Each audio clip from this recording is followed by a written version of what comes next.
on it. We've tried to keep things feasible, but at this point, if we get to the list here, there's potentially $600,000 that we will have to come up with over the next 5 years to pay for these. It isn't, I will say, and this is not meant as any kind of disparaging comment to Metro. I applaud their unique and participatory kind of budgeting process, but this is a unique way to run a process. And I think a unique way to kind of interface with lots of different jurisdictions that have different capital improvement plan and capital budgeting systems. So I think we're all, it's funky, and I think Adam has done, has worked really hard to keep Parv up to speed, to give feedback and input to Metro, to put things on this list in the potential match category that are feasible. But I think it's yeah, I do kind of wish Metro had built into their process kind of more of a step, maybe before this last round of voting to have this conversation.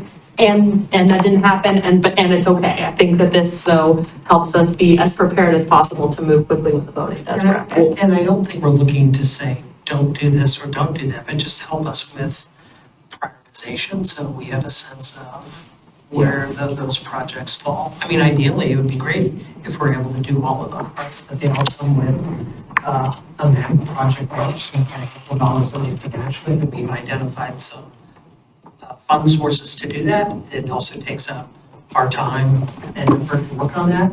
Some of these are on NCP that would require some additional coordination with NCPRD and future, maintenance of of those amenities. So those are all sort of considerations that are in our mind that we're trying to, we're thinking about and looking for help, looking for direction in terms of.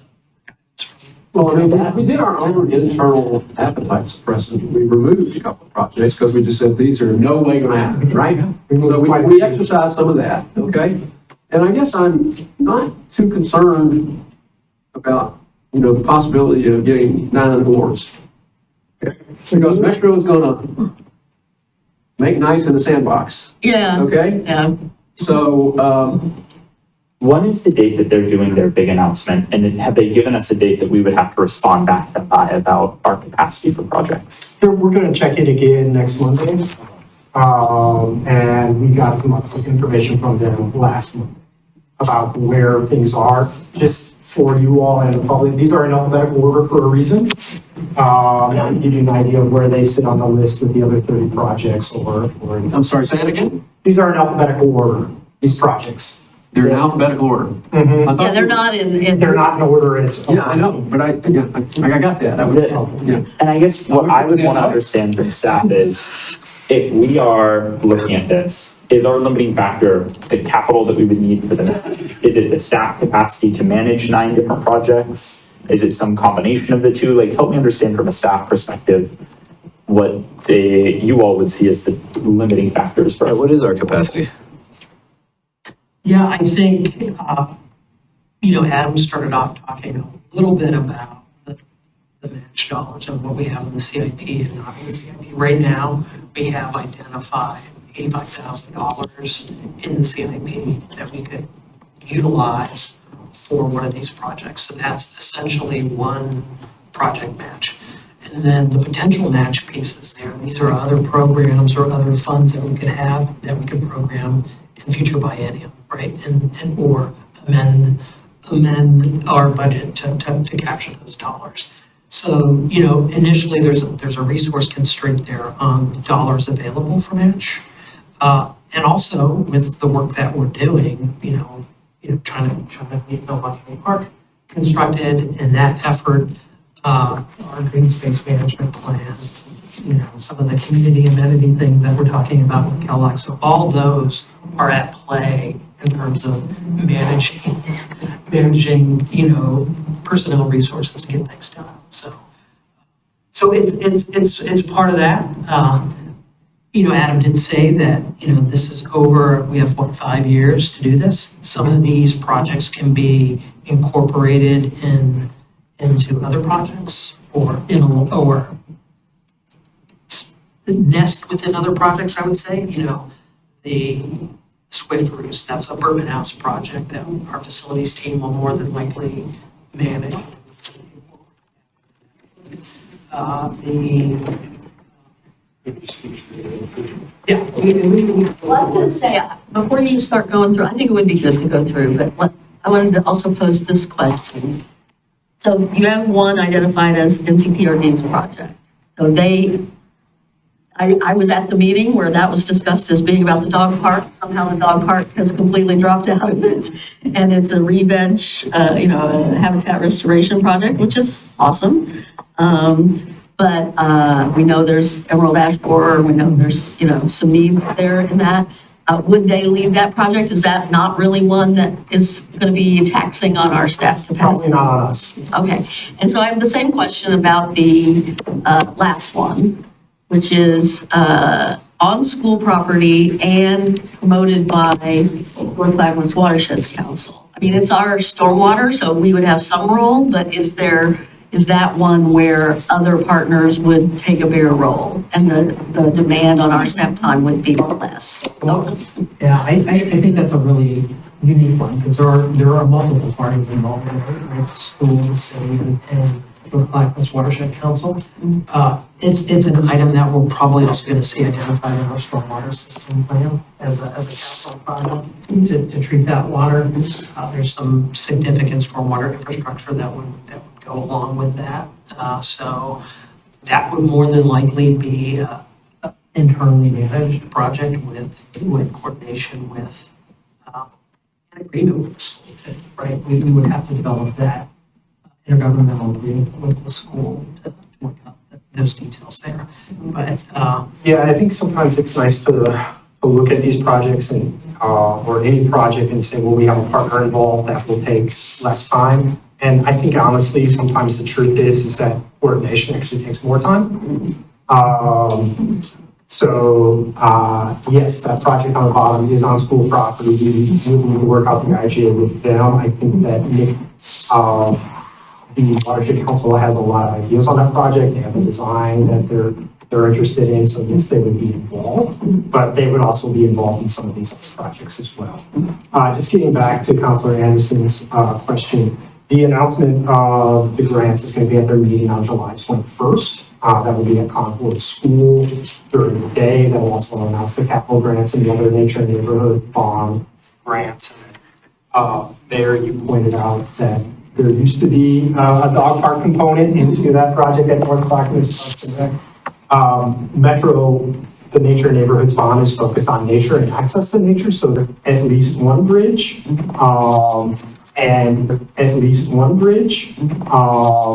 and it's just too expensive and too complicated for this program, and so we did choose to pull that one out. West felt the project, which originally started out as a trail connection project, but we switched to more just focusing on native plants.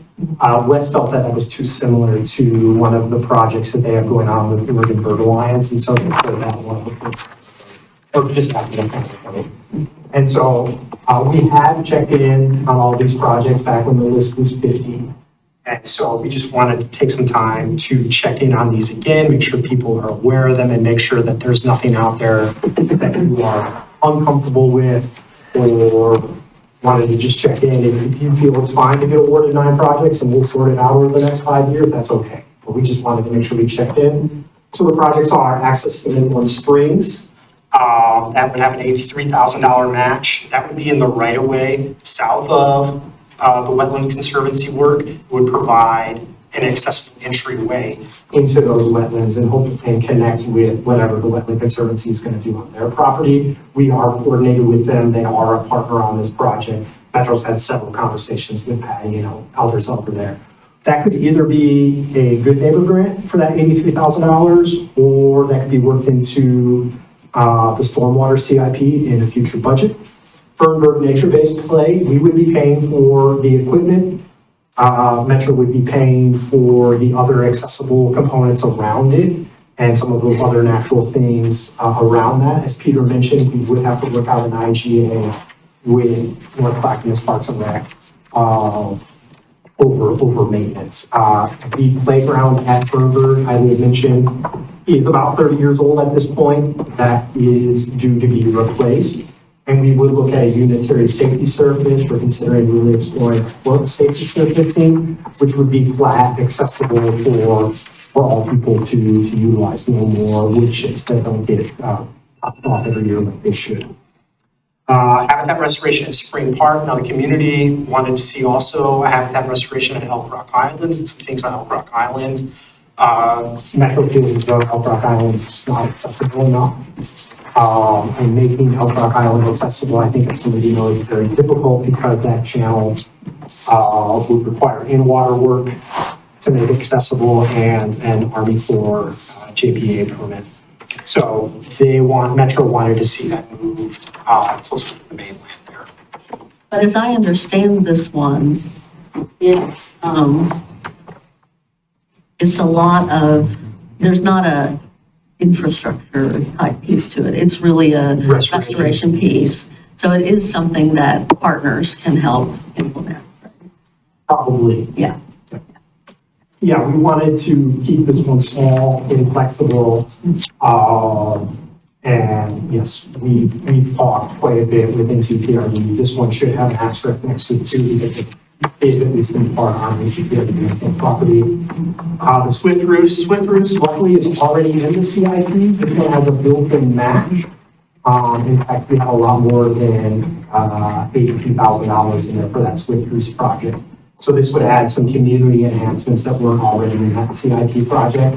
As Peter mentioned, the naturescape at Water Tower Park, that is the only one that we could not identify a different source for. And we do have one just kind of generic community choice project in our CIP right now. We saw that as being the only fit for Water Tower. Fernberg Park also has some wetland restoration, so that's focused on invasive species, planting native plants, removing emerald ash for some perhaps interpretive signage, some bat houses, things like that. If we can plant some aromatic native plants around the wetlands, just a good restoration project there. That could be a good neighbor grant for a stormwater pellet. Already talked about the access to restoring the floodplain habitat at Mount Scholar on Camp Creek, that's at North Clackamas Park. That used to include the dog park. The original idea was restore the area where the dog park is and build a new dog park over there. Well, now they're just going to restore the area.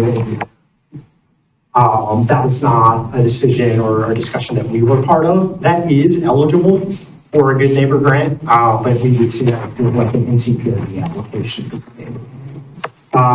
River access to Milwaukie Bay Park. We're going to talk a lot more about this later on, but we think that we can leverage phase 3 to fulfill that match. Now, this would have to be permitted separately, but we can leverage the design and host floodplain. See, that's built into phase 3.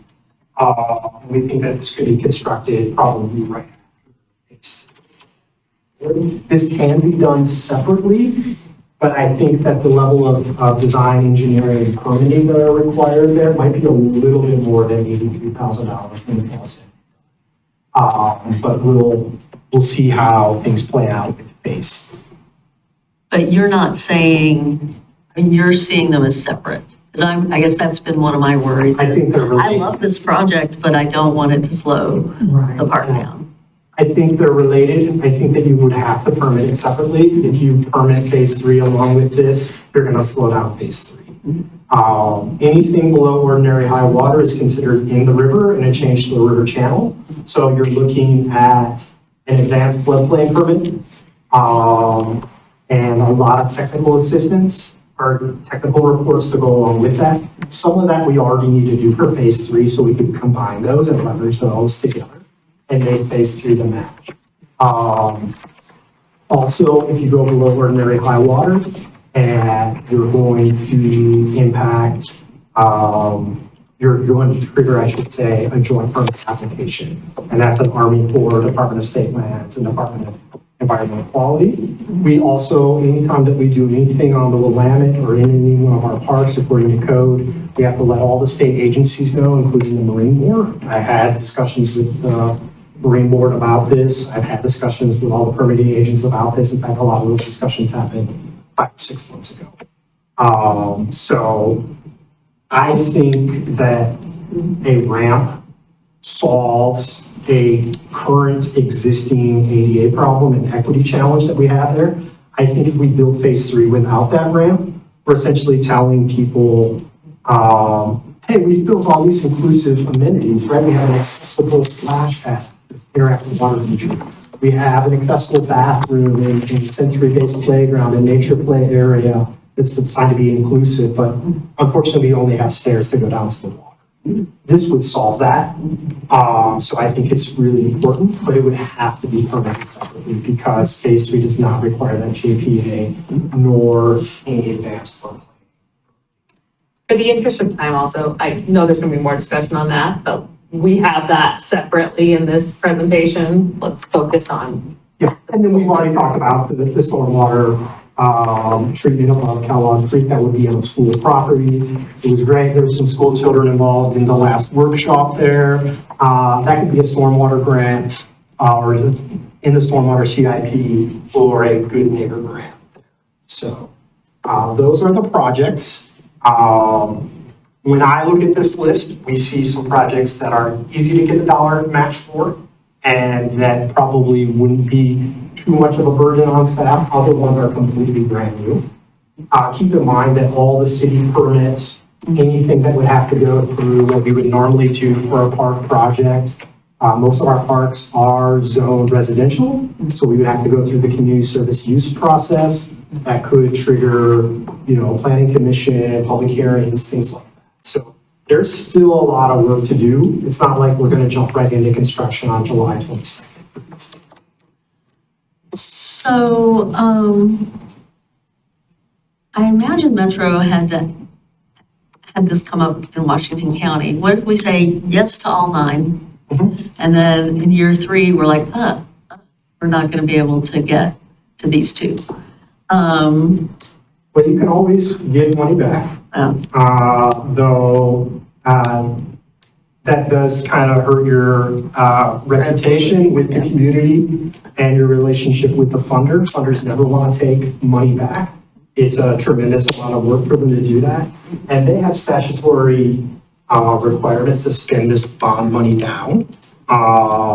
And if we say, hey, we've got this project to help you do it, they're not going to give that money to somebody else. And then 3 or 4 years now, we might create a problem for them with that bond. And that's not something we would do. So we want to be really sure when council, you would have to pass a resolution to accept these grants. And when we accept these grants and when we sign those IGAs, we want to be sure that we can work to get these done. Good partners. In Washington County, as they have done this, have you talked to other folks with those cities or jurisdictions about their experience? Like, did they receive more grants than anticipated, or have they had challenges building these projects in the timeline? No, I haven't really talked to anybody in Washington County. I will say that initially, Metro thought that 12 to 15 projects might be funded. I think at this point, the indication is that perhaps, depending on which projects raise the top, there could be more than 15 projects that are funded out of this round in Clackamas County. How many competing jurisdictions are there? There are 4 other parks. 3 other. North 4 Clackamas total. Parks and Rec, Gladstone, Oregon City. Johnson City dropped out. Oh, Yeah, they must have dropped out. They were involved very early on. okay. I don't, So do we have go ahead. any thoughts on what our priorities are as a council or? I suspect we would all rank them differently. I mean, we've all probably put in our votes and, I would make a suggestion. yeah. To keep it simple and keep it moving forward, what if we just went around the table and said, what's your number 1 priority? Oh, I don't, yeah. Maybe top 3. I'm trying to keep it simple. I don't want to pick I didn't one. say that, I didn't say that with them. I just said, I think most people can pick one. I think it's much harder to pick three. Oh, no, not for me. Well, okay, You know, you're an individual. one way you might do this is allow the community votes to play out the way that they do, but give us some direction on, hey, we don't feel like we can do more than 3 projects. We don't feel like we can do more than 5. We don't feel like we can do more than 4. Obviously, there's going to come a point where, money comes into play as well. And sometimes it's easier to stretch this because some of these projects are already in our CIP.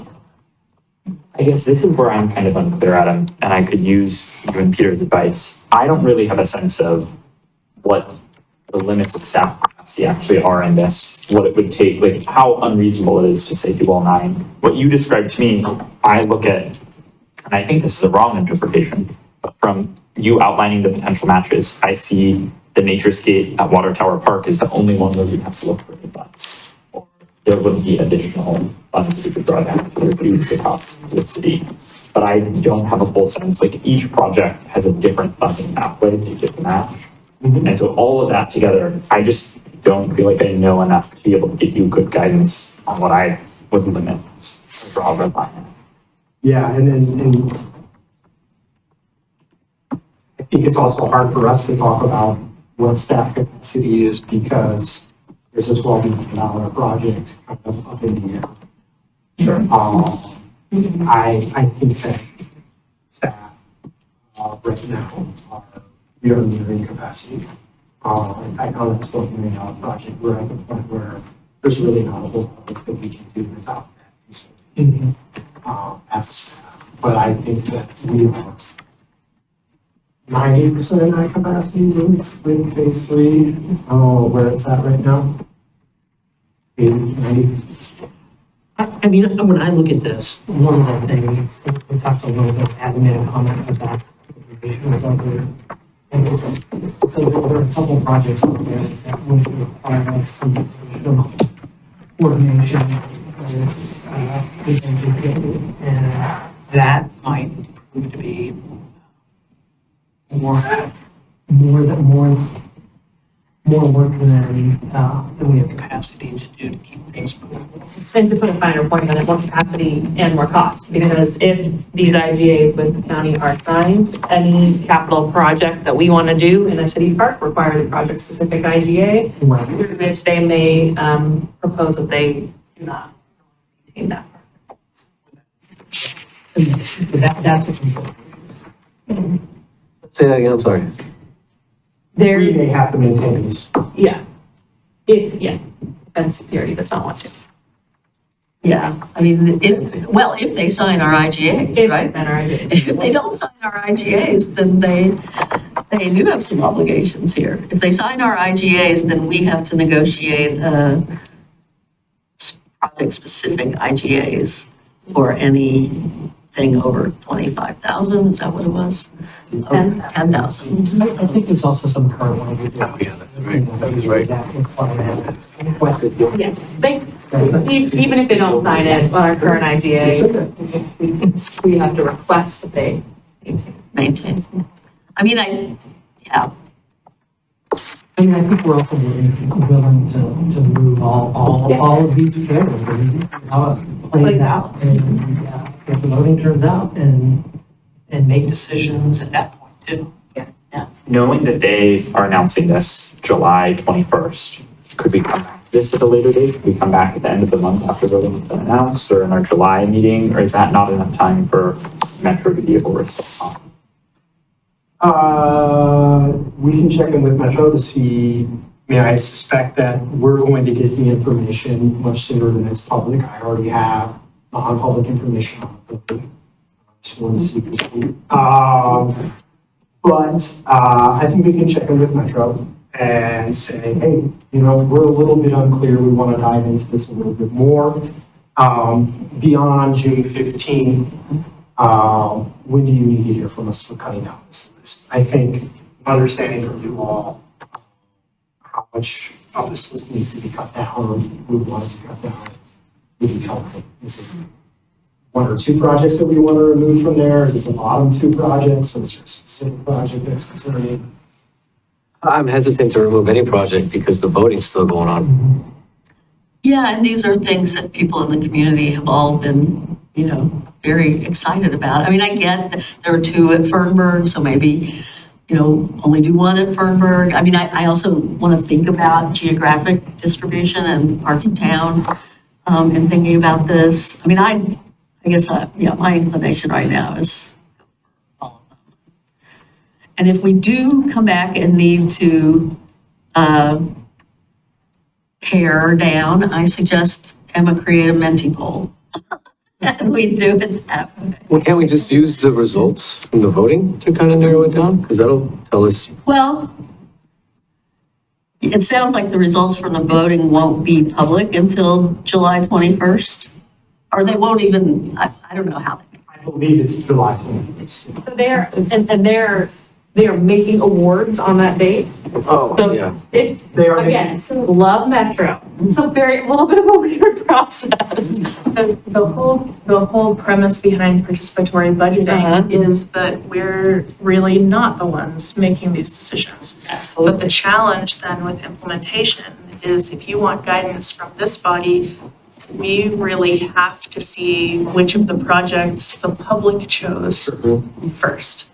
And then I think to be true to the goals of participatory budgeting, we have to then weigh in on what is our capacity to implement this and what is the feasibility for certain projects. I mean, I haven't had a chance to meet with anybody yet about the nature skate at Water Tower, but I live really close to Water Tower and I have questions about that. I think that project highlights a need for skate facilities and a need for, something really dynamic like that in North Milwaukie, but I worry about the size of the carve outs. Are they big enough? Are they so big that then little kids are gonna be running into the traffic of it? It's like with participatory budgeting, you're getting these ideas that aren't baked, they aren't baked in a system.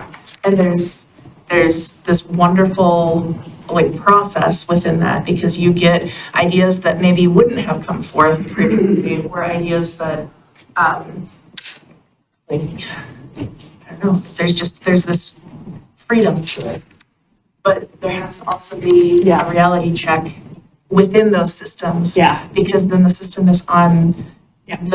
on the block, to implement it. Yeah. Yeah. There's some things that we can't do, or we don't have the capacity to do. What I'm hearing is we want to see a list after the voting has been done, that rank list that the voting produces, and then a staff recommendation tied to that list about what our actual capacity could look like with guidance on how we would tweak things before we weigh in. We don't want to, I worry that we're punting this, and I hear you all want us to give you some guidance. We're saying we don't want to get ahead of the participatory budgeting, but when you come back with a ranked list by voting, also coming back with some type of sense of where your capacity would be to deliver that. I wonder, Peter, the July 7th CIP conversation, which I know is already chock full of other things, but if on that night, we could ask Metro if we can be sharing any information with and I think this is helpful feedback for them. Again, to exactly what you said, Counselor, we are really excited about this process. We want to be really supportive, but $600 and something thousand is a lot and we want to show up on the 21st excited, not worried that we're going to be disappointing some community members. So could they share with Adam, here's the information that you can publicly discuss on that night, that then we could discuss in that early July. I think this discussion is really helpful because all the things that we're talking about are the things that Adam and I have talked about too. And we're just trying to vet and trying to figure out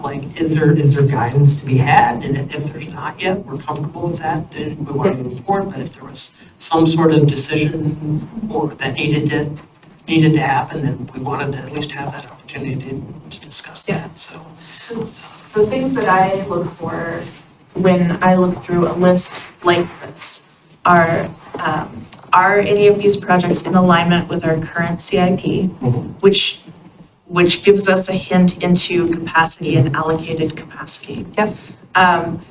when we think of match, are there good pathways forward for potential match that make sense and wouldn't be an additional burden for either the community partners or our jurisdiction to take on? And then just in terms of like almost like a planning check, you know, do the projects align with the best practices that we use to implement similar projects? So like, are any of that, like, you know, if the, I'm just using an example as the Swift Roost, you know, that's gonna, maybe the proposal would be like, we're gonna build a 300-foot, you know, chimney that is going to have like a cherry on top. And, you know, you would take that idea and you'd be like, well, actually, there are some risk and liability questions here. There are some, you know, seismic issues with a huge cherry on top. That's the kind of input that I would be looking for, you know, from you in terms of almost like, scale, you know, like this one's green, good to go, we can implement this if we have the capacity and the funding available. This one's sort of orange, you know, there are some risk or liability issues that we would take into consideration. Might take a little bit more capacity or a little bit more funding than the proposal to be able to make that happen. Or like this one is red. Does that make sense? It does. If you feel like that analysis is already represented in the, then I feel like that's all Metro needs at this point. And when we can mesh this table with the ranked, you know, the voting from the community, then that's the next like opportunity for us to have a good conversation about this. Yeah, so we've been working with Metro behind the scenes all throughout the process, from the idea through all the different workshops on feasibility. How do we work this to something that is feasible? I think at this point, what we're kind of looking for is there a dollar amount that is too much? Is it right? And then if 5 projects fit under that dollar amount, great. If 6 projects fit under that dollar amount, great. But how much do you want us to spend? Do you want us to spend $634,000 or do you want us to spend $200,000? Well, to me, that's, I mean, you've called out one that we would be drawing on, you know, sort of a new budget line item for, but otherwise you identified potential match. To me, $634,000 over 5 years is, that's tolerable. That's a tolerable amount to me. If you were saying $634,000 over the next 2 years, that would be different, right?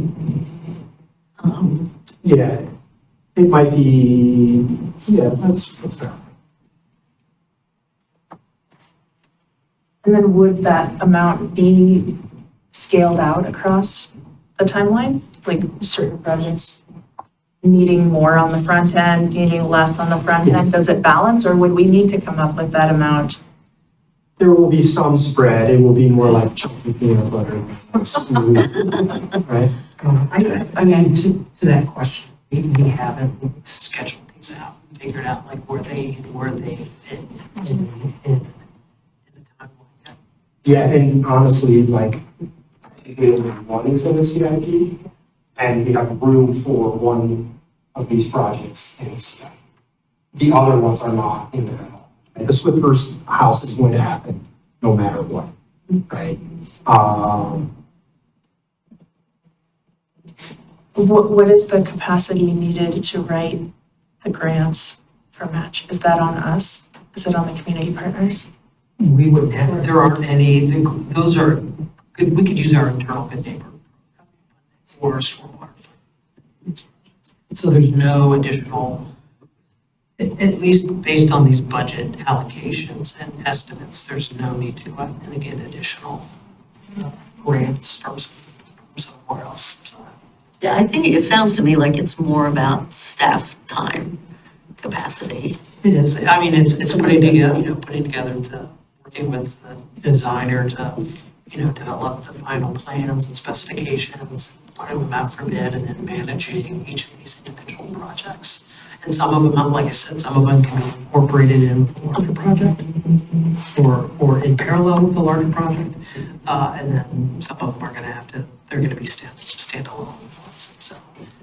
So can I ask, like, both the North Clackamas Park and the Spring Park have some nexus to the work that NCPRD is supposedly going to be doing on Emerald Ash Borer? So does that alleviate some of the burden on our staff or not really? They're restoring the floodplain habitat. Yeah. Managing that project will still require some coordination from our urban force and natural resources. Sure. If tonight you're looking for direction on, is there some budget amount? I think I would agree with what the mayor was saying. This 630, granted, there's already about 160 that are already baked into our CIP.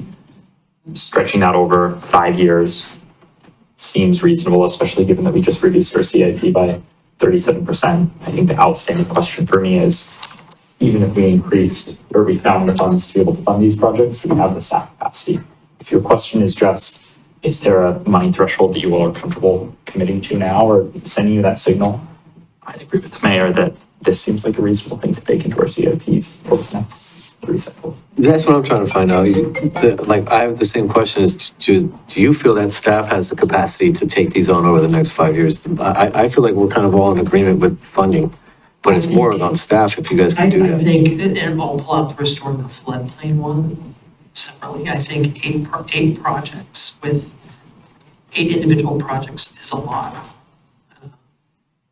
And it would really require some additional evaluation, but looking at 8, and if I'm saying, Adam, these are all your projects to do, that's a lot. right? And please When feel- you're laying this over MVP, Right. then it's not doable. Yeah, so, I mean, Milwaukie Bay Park, that's number 1 priority. Yeah. So there's some additional evaluation there, and I Yeah.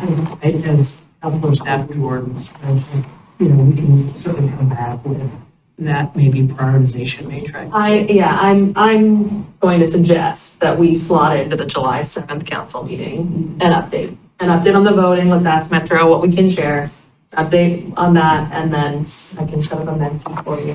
And we can do some prioritization here, just so that we're, because I agree with Peter. You guys have a Parks and Greenspace goal. I want to say yes to everything. I love the process, and I think this is really exciting. I think it's very daunting when you add in a very large project. And we've tried to keep everything moving forward, as many projects moving forward as possible, trying to keep it at a yes, so people can go on and get filled. Well, and it's interesting that we're at this decision point, because I think when this whole thing started, we really thought we'll get 2, 3, maybe 4, not that we would potentially get 8 or 9. So, And that was our feeling going into the final vote. Yeah. But, recent discussions with Metro suggest that there could be more than they initially anticipated. We've done a lot of engagement on it, so we've even had this. I will say our engagement has actually been very hands-on, with the exception of some A-frame signs on the site, a flyer and one email. The community has really taken over the engagement.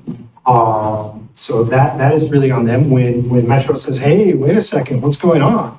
We say, we shared the information and other people are picking it up. I don't think that when we started, I expected to have community members going door to door. That happened before the first vote. I don't know what's going on out there right now, but it sounds like. really going door to door. Okay. We definitely see lots of social media, especially around the Milwaukie Bay Park one, but yeah. Barb was knee deep in this. Yeah. Yeah, and that's the other thing is like we have discussed this with Barb.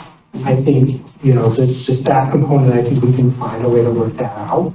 But, if somebody came to me and said, hey, Adam, where's your $634,000? I would go, oh my God, I don't think we have that. Shoot. So now that you all aren't saying that, I think as a staff person, as a partner on this project, I feel a lot more comfortable, right? If you all had said, wait a second, we really only feel like we got $300,000 in there, then you would say, okay, well, when the votes come back, we will pay for all that we can. But if you feel that $634,000 is feasible, then I think we let the votes play out between now and June 15th and see where that's land. And if you come back with the kind of matrix that Councilor Savageaux was talking about, another piece of data I would like to know is how interested and engaged the school district is on that last project on the list. Yeah, I will say that we have not talked with the school district as staff. Metro has talked with the other partners on these projects directly. Okay. It's kind of their program. Okay. So, All right. Thank you. that was a good 10-minute discussion. So I think, as you know, and I'm going to jump through this really quickly, we can talk more about this later, but Greenspace management. We have a lot of green spaces and a lot of properties that are not included in NCP. We have opportunities that come up where we have to make decisions that have ramifications. We don't necessarily know how we are going to, as we kind of discuss these different projects, we don't necessarily know how we're going to maintain all of these things. And so we felt as though we need to get an RFQ out there to get some help to do some community engagement and really think as a city on how we are going to manage our green spaces that aren't in NCPRD that might require additional resources. And so we're looking at kind of a multi-faceted plan, one on a system level, and then some help on some specific properties. On a system level, right, how do we maintain things? We cut the grass there every week? Are we cutting the grass there every 2 weeks? Or are we gonna let it grow natural? Operations, right? Is this the sort of place where somebody can rent out the pavilion? Or is it just a drop-in sort of situation? Staffing and equipment. Do we need to hire more people or purchase more equipment? Use and development, right? Is this property something that we could build a roller coaster on or a playground on? Or is it something that we should keep more at passive recreation with an accessible nature trail only? Is it the sort of thing where it's a water quality resource area and we just want to keep that natural and let the water infiltrate, not have people access it at all? Planning and zoning, right? We have so many parcels of land compared to the amount of actual properties on our parks and green space map, right? We have things that are in our comp plan as being parks that are partial right-of-ways that haven't been vacated, parks that are made up of 14 parcels, right? I'm working on a grant for the state that's due on Friday. I have to provide all the information on all those parcels that make up Milwaukie Bay Park, right? Should we get some recommendations and some assistance on doing the land use to combine all these properties into one parcel and zone them as parks? We don't have to go through the CSU process. Investment, where do we invest? How? How do we gain that investment? Management, right? When somebody calls with a complaint, where does that call go? Who answers that phone call? How do we communicate changes with the community, right? One of the things, this is something that came up from Park. Park said, hey, I went to the park one day and there's a yard sign that says they're not going to maintain it as much. What the heck does that mean? Where's the communication? Well, that made us think about, man, how do we communicate things at the different detention ponds or the different natural areas that are not inside the NCP? Inclusive access, how do we make it possible for everybody to feel welcome there? Should we make it possible for everybody to feel welcome there? Some places might not be accessible for very good reasons, but we don't know what those reasons are, right? We have to identify. Decision-making criteria, I think that's the big one, right? Somebody came to us with community choice opportunity, and we had to decide, are we going to participate or not? Or think about it even simpler. Somebody comes up to us, some unknown benefactor says, I got a check for $1 million. Got to spend it in Milwaukee on a playground. Well, we have 18 properties. Which 18 are going to get that $1 million check? How do we make that decision? What values, what benchmarks, what demographics are we looking at to make those decisions? Volunteer management. We've got all sorts of volunteers working on our property. How do we manage them? How do we harness those volunteers? How do we cultivate them into grant match? How do we communicate better our volunteer opportunities? How do we make sure that we're not liable for some of the things that they're doing? Temporary improvements we saw with like the place-making grants or other opportunities that were out there, people wanting to do temporary improvements on our parks and green space. We don't have any guidance, any guiding plan to help us make the decisions on yes or no as a staff. And we're treating these all as separate things. Philanthropic relationships. We have a Milwaukie Parks Foundation. There's the Rotary out there. There's Metro. There's all these, the state and other people that we look to for grants, that we look to for private fundraising. How do we cultivate those relationships better at the city? Partnership opportunities. Who's out there that we aren't working with now? Who do we work with better? Green infrastructure value. All those trees out there, all that land out there, those are utilities that provide a lot of services to us in the city, particularly because we have to manage our stormwater and protect our groundwater resources for our drinking water. Right? So what is the equivalent value of those things so that we can make more apples to apples sort of decisions when we're talking about. And then finally, speaking about land, where do we acquire property and when? On a site level, right, Elk Rock Island has not been a part of NCPRD's IGA for quite some time. So we have a lot of residents that want to see if we do a lot of work out there. Yet we don't have a comprehensive plan for Elk Rock Island. Now, I'm not necessarily saying that the Greenspace management plan would be comprehensive plans for these three spaces or other ones necessarily. But I think we at least need to be able to communicate to the people that we have put together a public plan, and Elk Rock Island is a natural area. For example, playing with that example, Kronberg Park is an active use park, right? Kellogg Creek, right? What is that creek going to look like when that dam comes down? How do we maintain it? How do we operate it? Right? Those require some site-specific things, and so these site-specific plans would tell us exactly, right, what is the individual stewardship, maintenance, and operation plans for those properties. So you can stop, fretting every time we talk about doing something in the Kellogg channel. We don't have to ask who's going to maintain this. Right? We really want to stop asking that question. But the idea is that the plan would be developed with the community, focused on future use, staffing and equipment requirements, right? What is the immediate need to bring, say, like if these IGAs are signed, for us to maintain Milwaukie Bay Park starting in 2027? The IGA requires at this point. So, Milwaukie Bay Park. I was just going to touch a little bit on the funding because I want to make sure that the community and you all are clear on where funding is at. And you'll notice that there's an asterisk here when it talks about cost. That's because this is a staff number. We don't have the consulting team. We don't have the general contractor on board. The general contractor will tell us exactly how much Milwaukie Bay Park will cost. At this point, I have what they thought it would cost 4 years ago, and I've done some.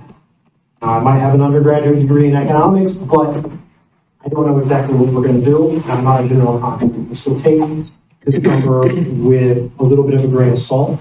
But even if those IGAs are signed, we're looking at an additional $4.3 million that we're trying to raise. Metro Capital Grants, we'll hear about on July 21st. We did a very excellent site visit at the park with the community group that would be evaluating that project. We've got $1 million grant that we're going to submit on Friday. That would be a fall announce. Now, the federal grants that are controlled by a state have been pushed back. They are going to be a fall application in November, either end of October, early November. They wouldn't announce the award until the following fall. which puts us right around the end of November, right? So right around Thanksgiving, Christmas, we're working out grant agreements. Right? You can't start construction with that money around Thanksgiving or Christmas, right? So anything that's paid for that money is looking at a spring 2028 start. We don't have the capacity without that consulting team to try to get creative to figure that out. So if you're looking at paying for, also, if you're paying for only part of the project with federal funds, federal requirements will apply to the entire project. So our ability to get creative will be somewhat limited. I guess what I'm trying to say is, and not to put too fine a point on it, but at this point, right, if we go after federal money, whether that's a Land and Water Conservation Fund grant, or a Regional Trails Program grant, or some other federal funding that the state controls, right, this project is probably not, phase 3 probably isn't starting construction until the spring of 2028. Now, any other grant opportunities that are out there, we are researching continuously. CARB has made it a goal to help track down those smaller parts of money, right? Because the Lion Clubs have a grant and Rotary step up. Of course, we know that the Milwaukie Parks Foundation and Rotary and others have said that they will step up. Community members have said, hey, I'm looking for a place to donate to the project. Who do I talk to? We send all those people to the Milwaukie Parks Foundation. But I just want to make sure that you and the community is aware that the signing of the IGA does not get us, at least to what we think we need in the bank to do the project as it was designed in 2022. Speaking of construction readiness, now the project in 2022 might have been ready to permit. In 2026, it is not. And as I mentioned, we'll need the designer, the general contractor before we can proceed much further, but we will need a new arborist report with an inventory of all the trees on site. We'll need a new existing conditions, and we'll need to know what the arborist requirements are and how they have changed since 2022, right? So we're looking at now a project that was developed prior to tree code. We are now doing anything that's within the critical root zone of a tree. We're doing all that construction by hand. We're having an arborist on site when we're in that area, bringing tree protection zone on. Those are costs that we have not we did not anticipate in 2021, 2022, because the tree code had just passed, and the tree code has changed a lot since then. Land use application, unfortunately, our land use application has expired. We'll need a full new environmental report, and we'll need to go back to planning commission. Really? Yes. Floodplain permitting has all changed. We will need a new floodplain permit. Luckily, that's only at the city level. I verified that with the different agencies.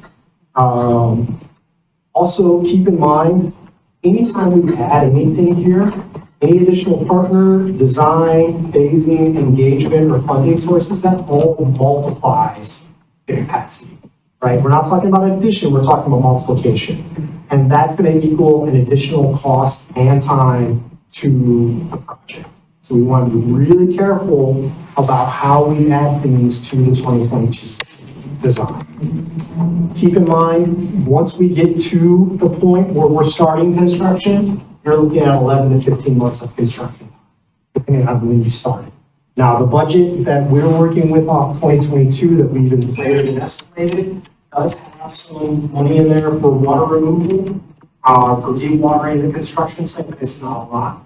I don't know to what extent we're prepared to do all three of it. So can I ask about the trees? So, I guess I'm really bummed about the land use application being expired, but the trees that are, most of the trees are west of the sidewalk, and so they're not an area where we're going to be working except potentially with the, the community choice grant, the water access.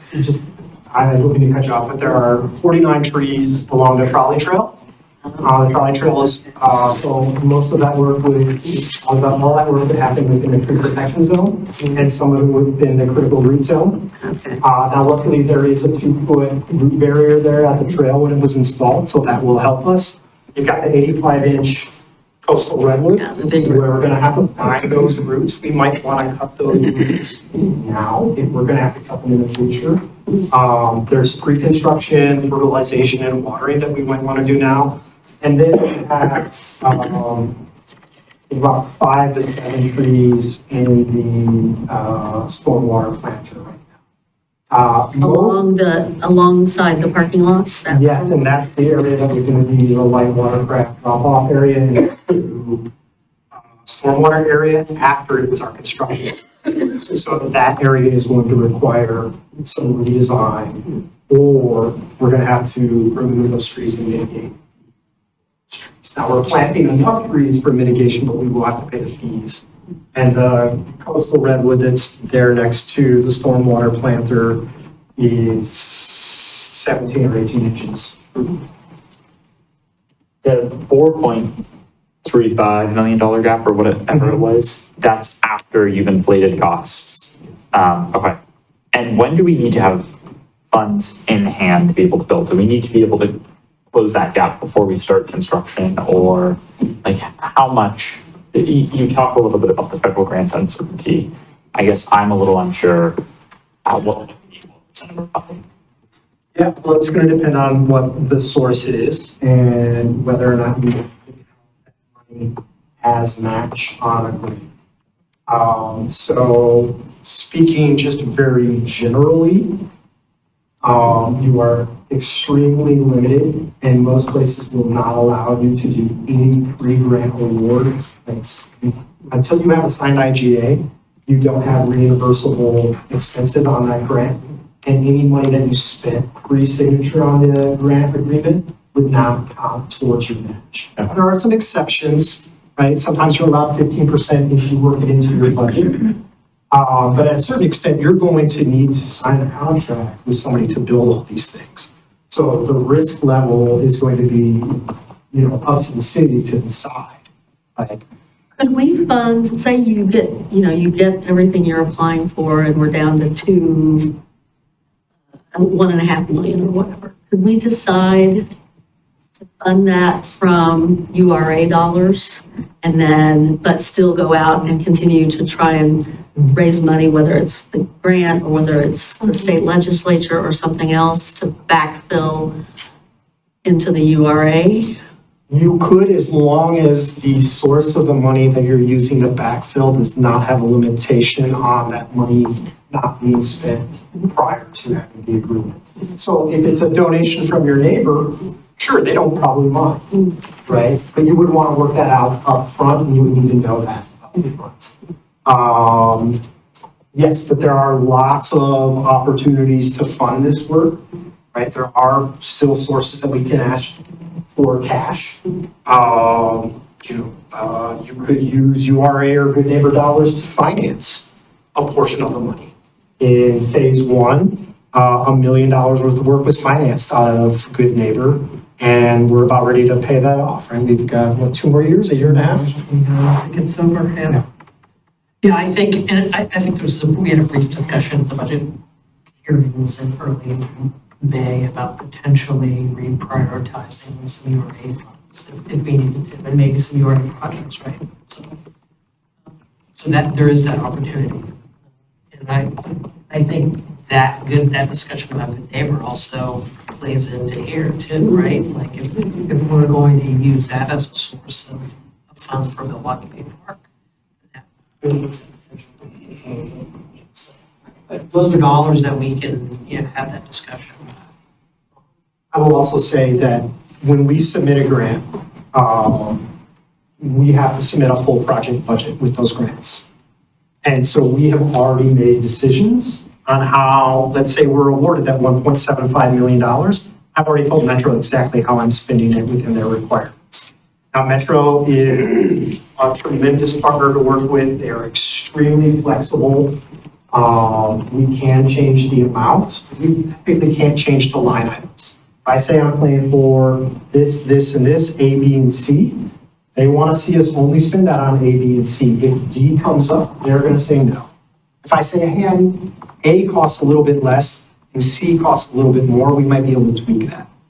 The reason I bring this up is because while Metro is very flexible and great to work with, they don't pay for the same sorts of things that the feds will, right? So typically, the end of your construction phase, you are planting your trees and your shrubs. Well, that's exactly the sort of thing that Metro is going to pay for. So at this point, a good portion of the end of the project is paid for. Whereas the interactive water feature or the playground or those sorts of things, Metro won't pay for those things. They won't pay for the bathroom. State would love to buy us a bathroom. We don't have those grants yet. In fact, we haven't even submitted those. So each one is a little bit different. And I tell Peter all the time, construction is actually the easy part.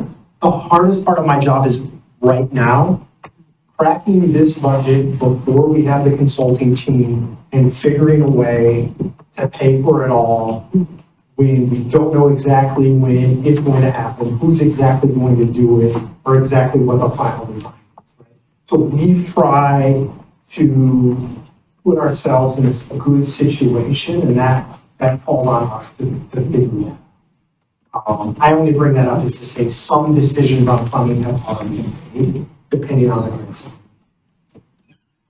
I would just say on the piece about the Milwaukie Parks Foundation, you know, I'm on that board and about somewhere between 65 and 70,000 already raised. And I will count. They are ready, the board is ready to start again as soon as the IGAs are signed. But if anybody out there is watching and has $10,000 or $100,000 or $1 million, I would happily put that away in a very safe account for Milwaukie Bay Park if you want to reach out to the Milwaukie Parks Foundation. So. I think if you were asking me about, you wanted me to give a confidence level on what our need would be, I would start looking for 1.5 to $2 million.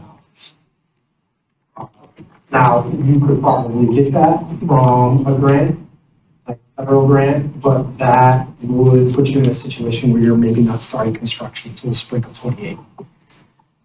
Is that something that you want to wait for? Now, we're not there yet. In fact, you've got $1 million grant, we got some Friday, so,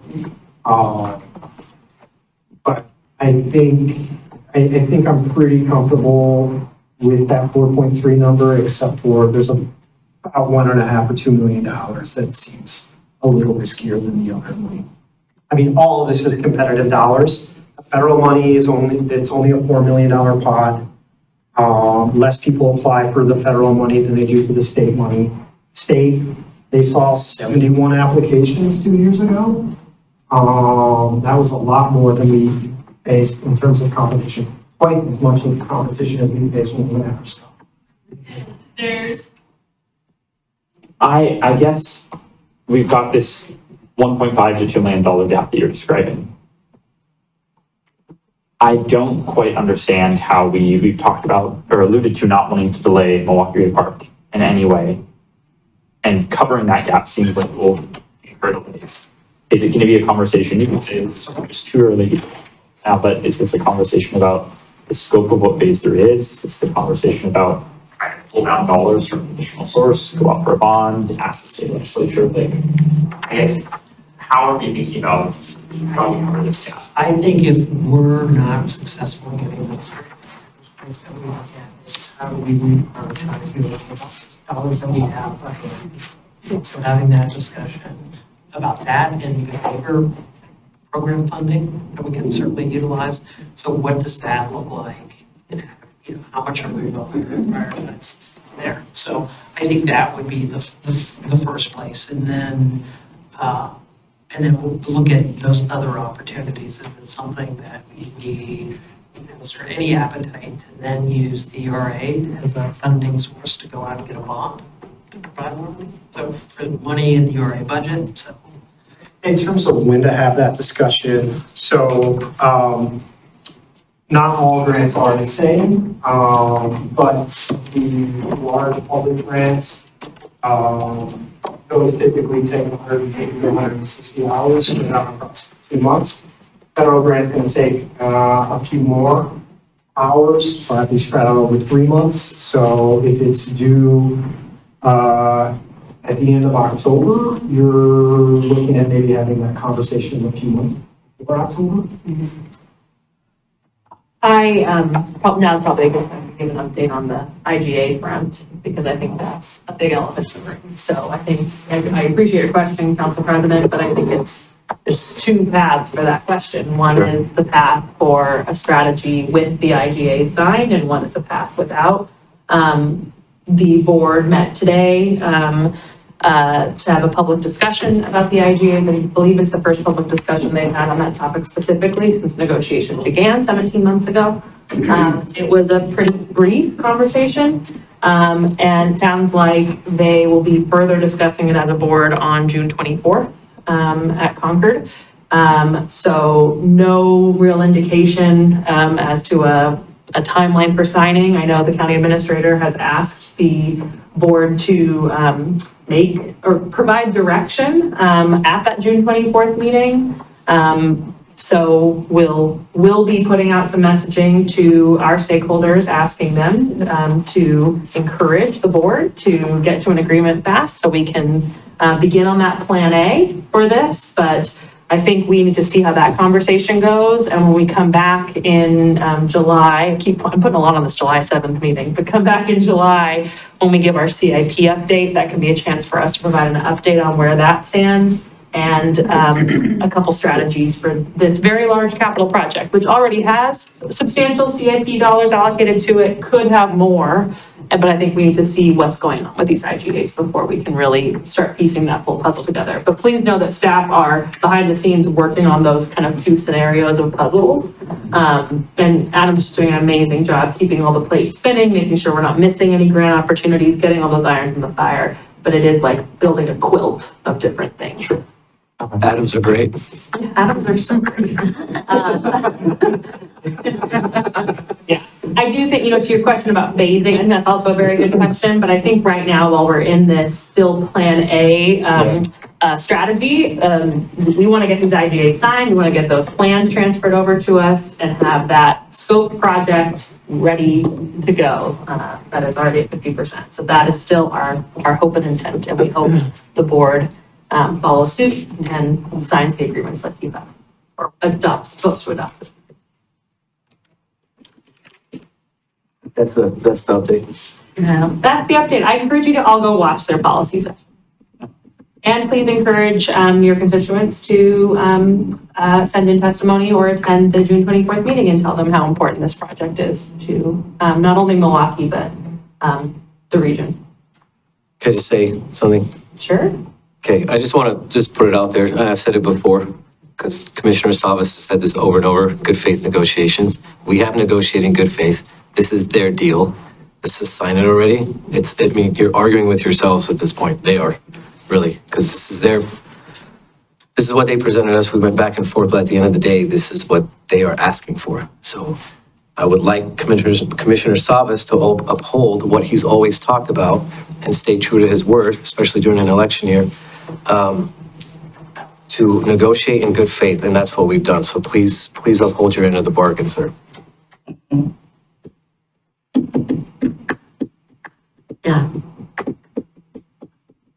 I do feel kind of bad. There's a few other folks around here, and I know that we're well over time. You're actually not. We're not. 8 more minutes. You got 8 more minutes? Oh, my goodness. What are you? As you all are probably aware, Phase 3 is not the only interest that people have in Milwaukie Bay Park. The way that I like to describe it to folks is, right, regardless of what piece of property you're talking about, right, the community loves it, and we are to be stewards of it for the future. The community each loves it in their own unique, individual way, and they all want to use it in their own unique, individual way. And through the planning process, we come up with designs. But new ideas are brought to us all the time, whether that's through like formal programs like community choice, or whether that's just somebody with a great idea of what to do. So we've had some community interest in increasing the access of non-motorized swimming at Milwaukie Bay Park, and specifically to build a swimming platform or a floating dock to allow for swimming. That would be there at Milwaukie Bay Park. Community members have also asked council to consider joining into the Swimmable Cities Charter, and have asked council to direct staff to look into potential funding or potentially building a swimming dock there. And so some of the considerations, and we haven't had a whole lot of time to think about this as a staff, as a group, but a dock and a swim platform, they're not currently in phase 3. Phase 3 is not to go below that walking path, below ordinary high water, and change the river channel specifically. So it's not included in the scope or the biennium budget. This has not gone through a formal public planning process. It has been brought up in the community choice. Now, speaking of community choice grant program, right, that project at Milwaukie Bay Park, that includes an ADA ramp. And the way that we kind of see it as staff, specifically the way I see it, is that with or without phase 3, Milwaukie Bay Park has an equity. We have steps that currently go down to the water and that are built to be inundated by water and covered up by water at some parts of the year and not, right? But that problem is going to get much worse if we implement phase 3. And the reason I feel that way is because we've got partnerships with FACT Oregon, we've done focus groups to reach out with people with disabilities. We are doing our best to make phase 3 as inclusive and as accessible as possible. And we're going to build all those great accessible and inclusive things, and then people are going to get down to the river and all we have is a little pair of steps. Right, so that ramp, that solves that problem. I feel like in terms of design and implementation, while it would require us to permit it separately, I think that we can get this done and solve that problem. It might have to be constructed separately of phase 3, but I think it's going to solve a problem that phase 3 is probably only going to make worse or exacerbate. A dock is much more difficult to do than a ramp. Right now, we have not had our chance to really wrap our heads around a dock or a floating swim dock. I did have about a 45-minute conversation with the Marine Board. I can tell you that the first thing that the Marine Board said to me was that they were concerned about safety. Not to divulge our staff-to-staff conversation, but to summarize that 45-minute call, the Marine Board was wondering if there's not another place to do this. They also suggested if we do want to do that, to set up a more formal meeting to discuss with them and maybe bring in some of their partners at the federal or the state level to look at it. We know that there are swim docks in parks all throughout the Willamette. Those swim docks typically cost $1 million and they take years to permit. The permits that were out on Milwaukie Bay Park, this previous phases, those have all expired. My conversations with the Army Corps and DSL from 6 months ago confirmed that any workflow or very high water would need a new joint application permit. So we're not saying that this is a bad idea. We're saying that it's a complicated idea and there's potential impacts to phase 3 delivery schedule and resources. And so again, our questions for you, council, are, does council's direction remain to advance Milwaukie Bay Park Phase 3 as currently scoped as quickly as possible? And does council want to direct staff to undertake any work related to swimming access at this time? And if yes, what other parts of the Parks and Greenspace goal should be deprioritized to create that capacity? So you said the community choice, the ramp, is going to require the same permitting agencies or no? Well, it would require similar agencies to be involved, much more from the Marine Board, certainly. Now, the considerations of what's in that permit will be much different. And I think a floating dock in the water is going to be have a lot more complexity to the permitting. I think it also honestly requires a lot more discussion with the public as a whole. It is right next to a motorized boat ramp. The specific question that I was asked by the Marine Board is, am I familiar with the concept of a prop strike? Right? They asked me, have I ever seen what happens when a swimmer gets struck by a boat? Well, we got an email about that today. But as I understand it, the nature and neighborhood, or the community choice proposal does call for buoys and marking off a swim area independently of a dock. Is that correct? Our staff direction to Metro was that we cannot commit to something in the water at this time other than the ramp. They chose to put it out there with buoys because that's what the community I mean, I think the community has wanted buoys for a while. Okay. I think when Metro, when the Marine Board changed their, a few years ago before, you were with the city and before Emma was with the city, the Marine Board changed rules that applied to Portland in terms of speed of boats and no wake zones and things like that, that pushed frankly, especially jet skis down here, because they can go, they can circle, they can do whatever. In Portland, they can only, in big stretches of Portland, they can only go straight through and they have no wake zones, et cetera, et cetera.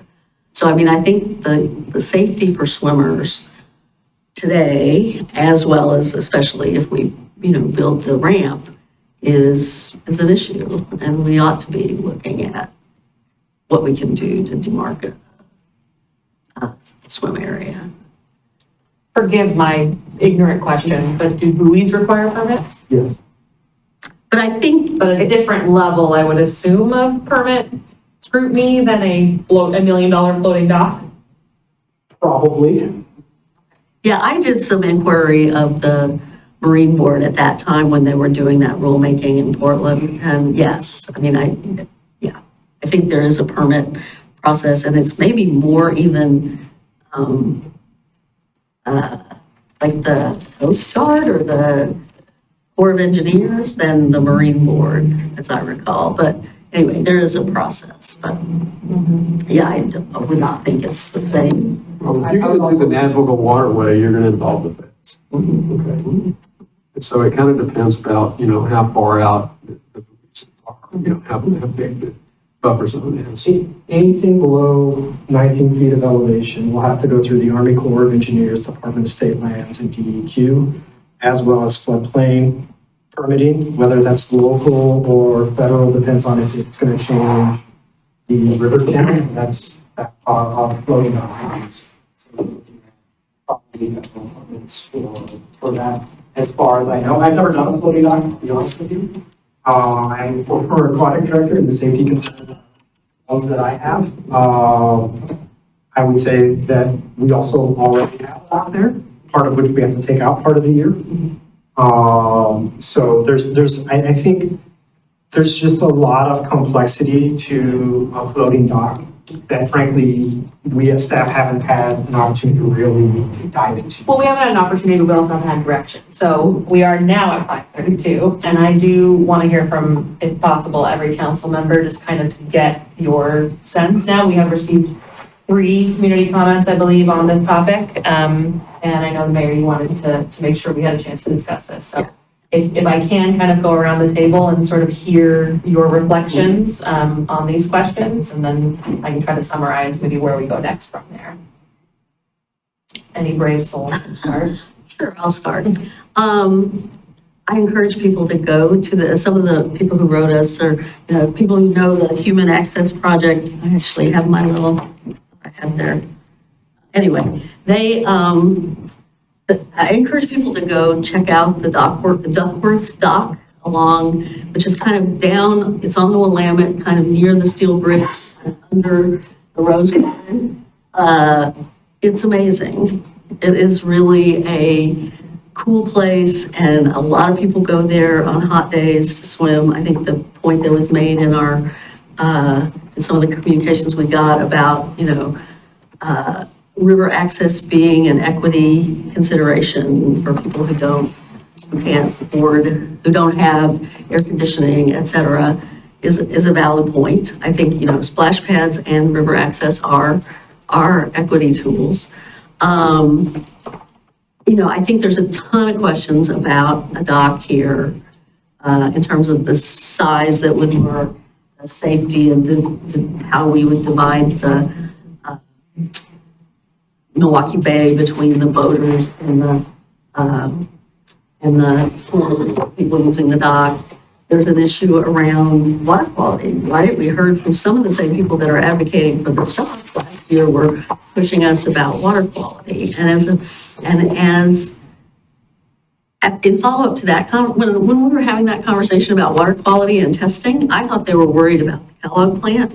I later, in conversations, came to realize it was less about the Kellogg plant. It was more about what's happening up Johnson Creek and sort of E. coli counts at Johnson Creek. And I've spent a fair amount of time over the last several months trying to get my hands around some testing for Johnson Creek. And there isn't a lot of recent testing available, but in the sort of 2019 to 2022 time, there were pretty high E. coli counts in Johnson Creek.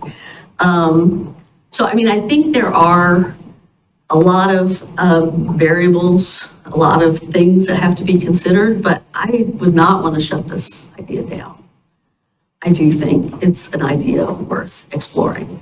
My main thing is that it not slow us down on Milwaukie Bay Park. So if it's an idea worth exploring, but 3 years from now or whatever, is it an idea that some of these partners and people who are writing us could take a first stab at some kind of design and some kind of vetting of some of these questions and take that off of our staff? Yeah, so that's my bottom line. I would not like to shut the idea down, but I don't want it to slow down phase 3. So I don't want to impact phase 3 because I don't want to throw a wrench into phase 3. But at the same time, I guess I don't really understand the impacts to the parks. I guess we've done, some research, but I'm not even sure I'd call it a rough order of magnitude level of research. I would like to go a little bit further and get some answers to some of these basic questions about cost. And, there was some things thrown out about grants and that kind of thing. I've kind of been informed some of these grants have already expired. They're not really, valid and that kind of thing. So I'd like to bring some reality to this about what the rough order of magnitude of the cost of this as described. We don't have to redesign the community's request. Just use their sort of rough sketch of what they're looking at and come up with a rough order of magnitude of what that would cost. But I think that there's a lot of hidden costs in permitting and surveys and all that other kind of stuff. And I would just like to have, another, the next level up of detail. And I'm really hesitant to go. Going down this path could, become, a huge research project. And I don't want to get too far into this until we sort of have this, broader sort of question scope. I'd love to have it. I'd love to have it. If it's safe, if it's doable and that kind of thing. Okay. Yeah. Okay. Yeah. Thank you. Councilor Davenport?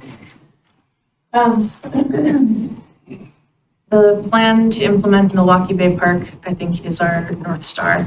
And I don't want to get distracted from that. But I also don't want to be so myopically focused on it that we miss out on something that's innovative that could be added into that project. So, so I'm open to at least a preliminary analysis of what this would take.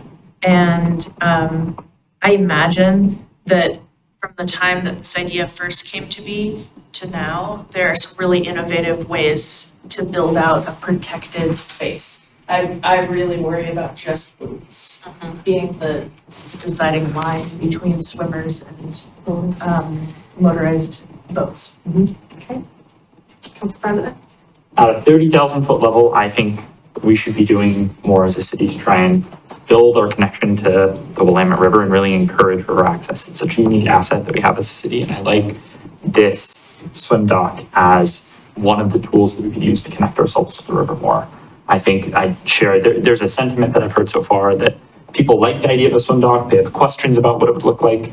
I share that. I think a swim dock would be a really interesting and exciting thing to add to our riverfront. I think that to safety, like there is this dock that we have right now, it's already used by swimmers sometimes, and it is even more dangerous than a separate swim dock would be or a buoy system would be. And so acknowledging that I think is important. I think that I did not realize the buoys had been removed from the scope of the Nature and Neighborhoods project, and I think that's something that I would hope to keep in the. And I don't think it has. I think staff flagged it as a concern and they, like Metro left it in, so it's yeah. Okay. I think that that is an important component, at least demarcating, knowing that people would like to swim there, having some better demarcation, I think is important. And like Councilor Sadler said, I think it needs to be more than just buoys, but buoys I think is a good starting space. You talked about paths with Milwaukie Bay Park and the paths that we'll see. I think one of the paths, the one we all hope for, is the smooth sailing where we don't have to really do any soul searching on how do we fund Milwaukie Bay Park, or what does this look like?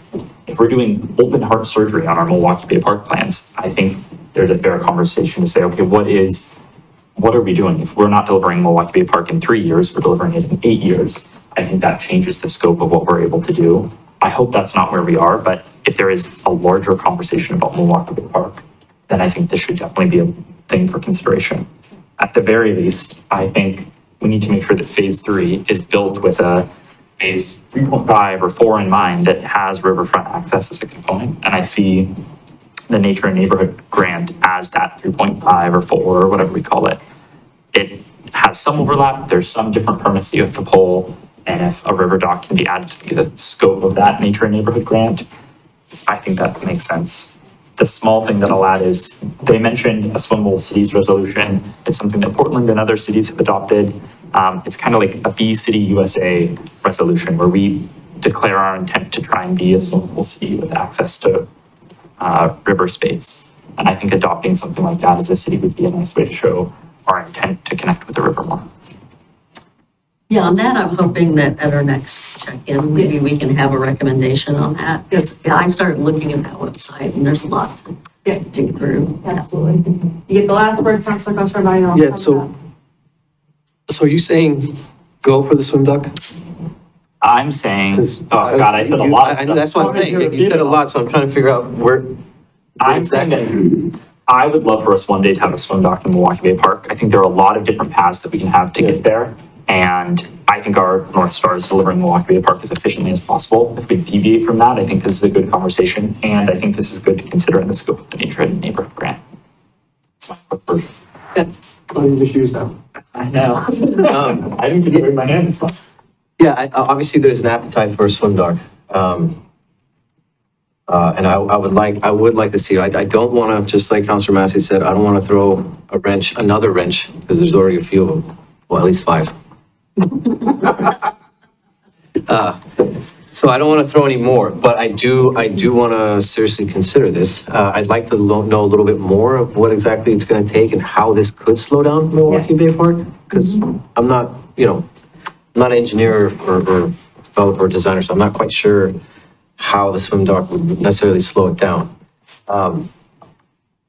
We're not even at the second question, are we? No, so here's, and I might just jump in. Please. I think I've heard there's consensus to do a little bit more thinking, so we will do that.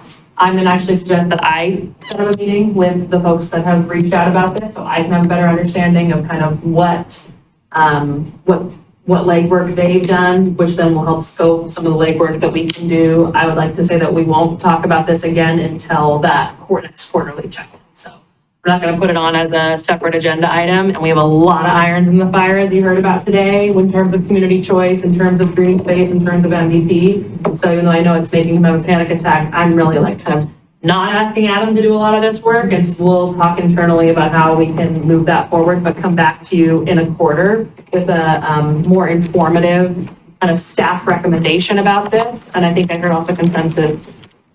Interested in a vision that improves swimming access, still important to deliver phase 3 as fast as possible. Yeah, I would be interested with what the mayor said, in terms of, in that conversation with the community, like, Yep. what are they willing to kind of do in the Yeah. meantime to get some of that work? I mean, this is a great opportunity Yeah. to partner with the public. I want to take your point, Adam, but we are now 15 minutes I over. have a question. It's Yeah. just, is there any pot of money that is available for some outside help on this? Because I'm not a landscape architect. I, can do cost estimating based on talking to other cities and looking at other. Let's talk internally about the operational piece, yeah. Okay, thank you guys. I have one other thing I want to just throw out there. Sorry, guys. It's the wrench.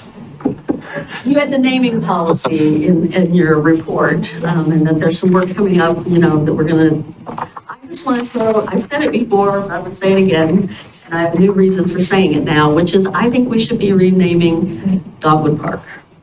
And I think we should throw that into the naming policy discussions because my reason all along has been we shouldn't be planting dogwoods along the future creek, along the creek and in the natural area. We should be planting natural, native and climate adaptive plants. But I've also recently heard that some of those dogwoods may have to go for the underpass for the Kellogg project. And if that's true, and we're actually taking the dogwoods out of Dogwood Park, that even lends more impetus. We might want to call Bowman and Gray Dogwood Park. And so that's why I don't want to delay that too long. That's why I see them having a nexus, so. Okay. I would just say, don't expect a recommendation on Bowman Gray or Gulfport for 6 to 9 months. That can be publicly. Thank you guys. Thank you so much. Hi, other guests. Thank you. All right, thank you guys for your patience. Our behavioral health and housing services update. Team, come on up. I would say Trista would be here, but she is still on scene with her mother and kiddo. That's more important. Okay, so we have Glenn Suhanik, our behavioral health specialist, Kelly Lamb, library circulation director, and do we have Captain Elkins? No, not yet. Okay, We're going to be given all of the updates. okay. And what Glenn was just saying is we really wanted to introduce you to Trista. Yeah. But Trista on She's fine if she situation.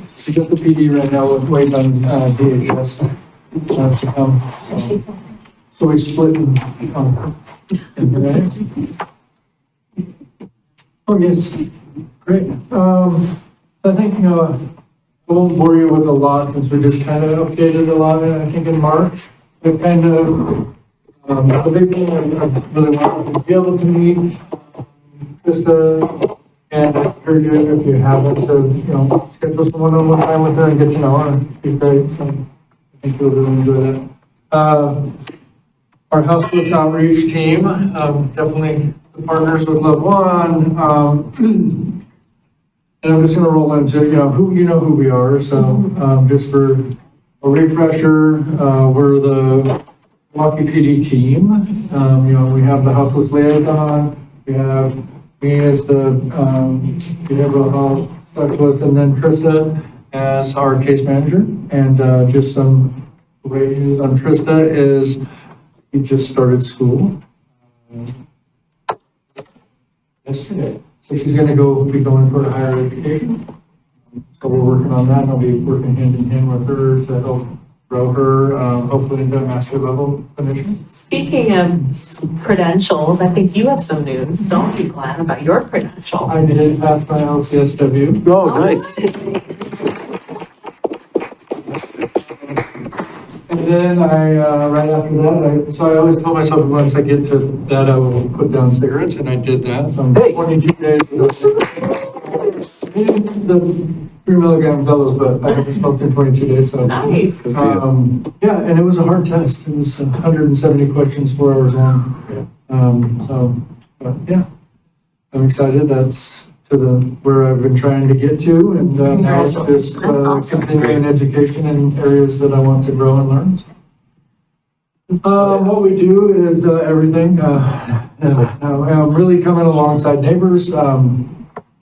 And I think, I'm going to add a little, I was with one of our neighbors today that,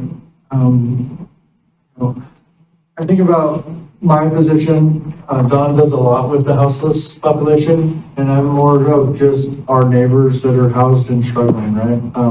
The hard ones for me are always the teens that don't want to live anymore. And I was on scene today with one of our neighbors and their teen, and, 2 hours in, I was finally able to talk them to go to Willamette Falls, and to really work hand in hand with, I got a good relationship with Bishna, which runs both, he runs both Willamette and Milwaukie product. To really try to have a softer landing for this individual that identifies as he, him, and just is scared of the ER. It's scary. And it was a really good partnership. I just appreciate the other neighbor that really called and said, hey, this neighbor is struggling, can you reach out? So that's what I like to see when our Milwaukeeans are struggling. How do we partner? In the midst of everything. And for me, my fingers are in everything. Tomorrow night, I'm on a panel for the recovery campus. Partnering is super important. That's why in my other role, I'm the director of outreach and partnerships for Love One. This is our Love One team in outreach. I think you all know Rita, she's the star. And Don, together I call them Dorita. If you ever meet them together, it's Dorita Pack. Brandy would have been here tonight, but she had some prior engagements with her kiddo. Her kiddo's graduating, and we got a couple things tonight and Thursday night, so she said to tell you all hi. But that's part of our relationship, is really being available when we can, in person, right? We can all meet each other in Zoom, and it's just not the same as getting that human connection and being able to really come alongside each other and talk and get to know each other. So, same with me. If you ever want to go have coffee or something, just let me know. Here's a little stat, and thank you, Trista, for revamping our PowerPoint. She came with some skills. It's a really good hire, so thank you for giving us the opportunity to get some support and really be picky about the support that we got. I really appreciate it. Team Love One last year served 270 plus individuals into housing. In Milwaukie? Or across there? Across Bucks County, yep. And that is, a variety of housing, not just permanent supportive housing, but it could be clean and sober housing, temporary transitional, our temporary housing program here in Milwaukie, across the board. So, Love One also has a food box delivery program for the people that we have housed, and we do have a lot of individuals that are housed in different complexes here in Milwaukie. So on Fridays, the teams get together and they deliver food boxes to people that are in retention with the retention team. Love One's community-based, so we're not just out going for grants, because it takes a lot to go for grants, but to fill the gaps and really hone in on that continuum of care where we focus. That's our new shower cart there. We got lucky and got a shower cart with 3 shower stalls now. And we have our other one at the Rotary and Providence and everybody came together to help build its 2 showers, so we now have a total of 5.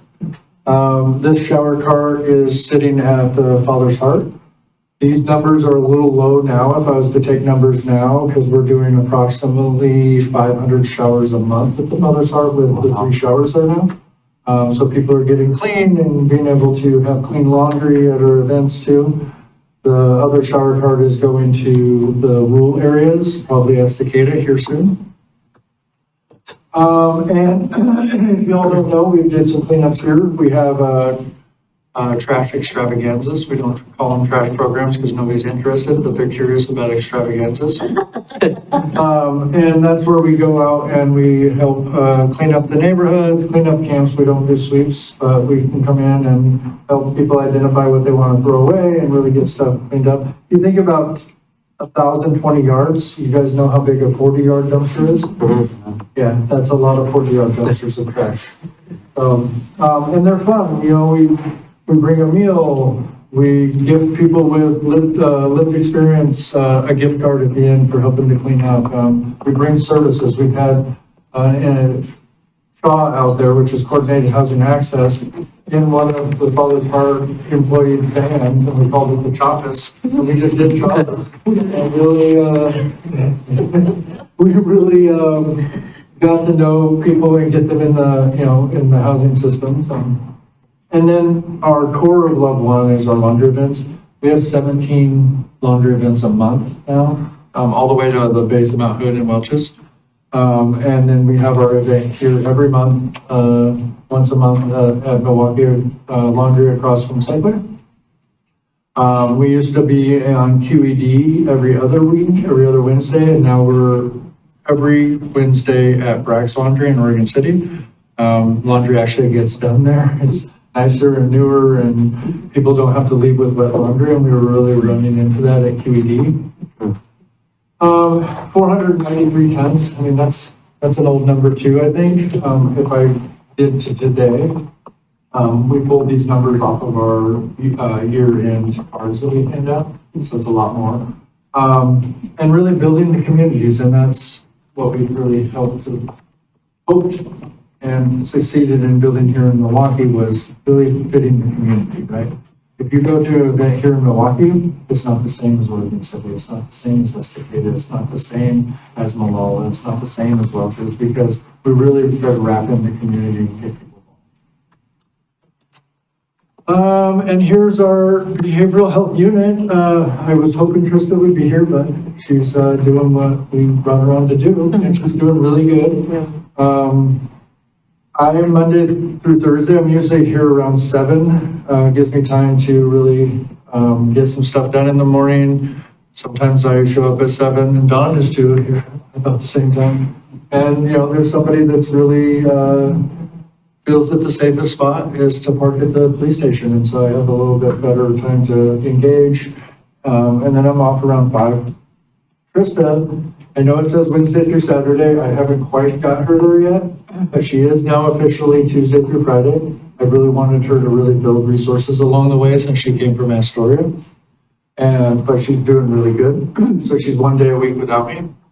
And I'm available on the phone if she needs to brainstorm stuff. But our goal is to be Wednesday through Saturday. So we have 2 additional days covered.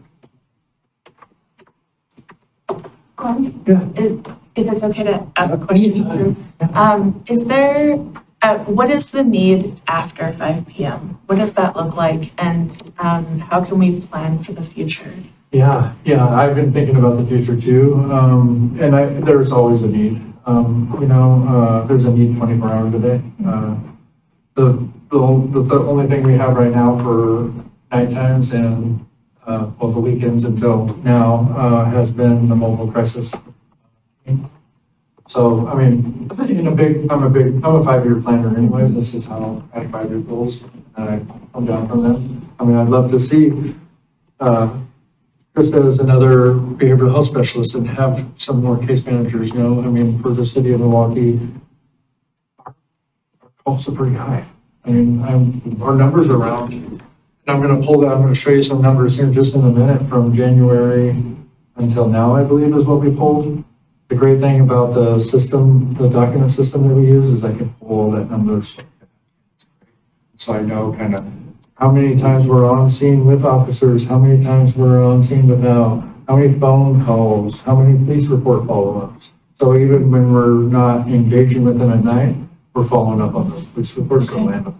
So would we be able to get numbers, or maybe you already have them, for the number of calls that happen after 5 PM where officers are responding or the crisis team is responding, and then those are left for follow-up? Yeah, I can work with local and get those pulled. And the great thing about that is they're just starting to roll out a system called Gelada that is gonna give us a lot better numbers on all of that, but I'll work to get those numbers put Okay. together.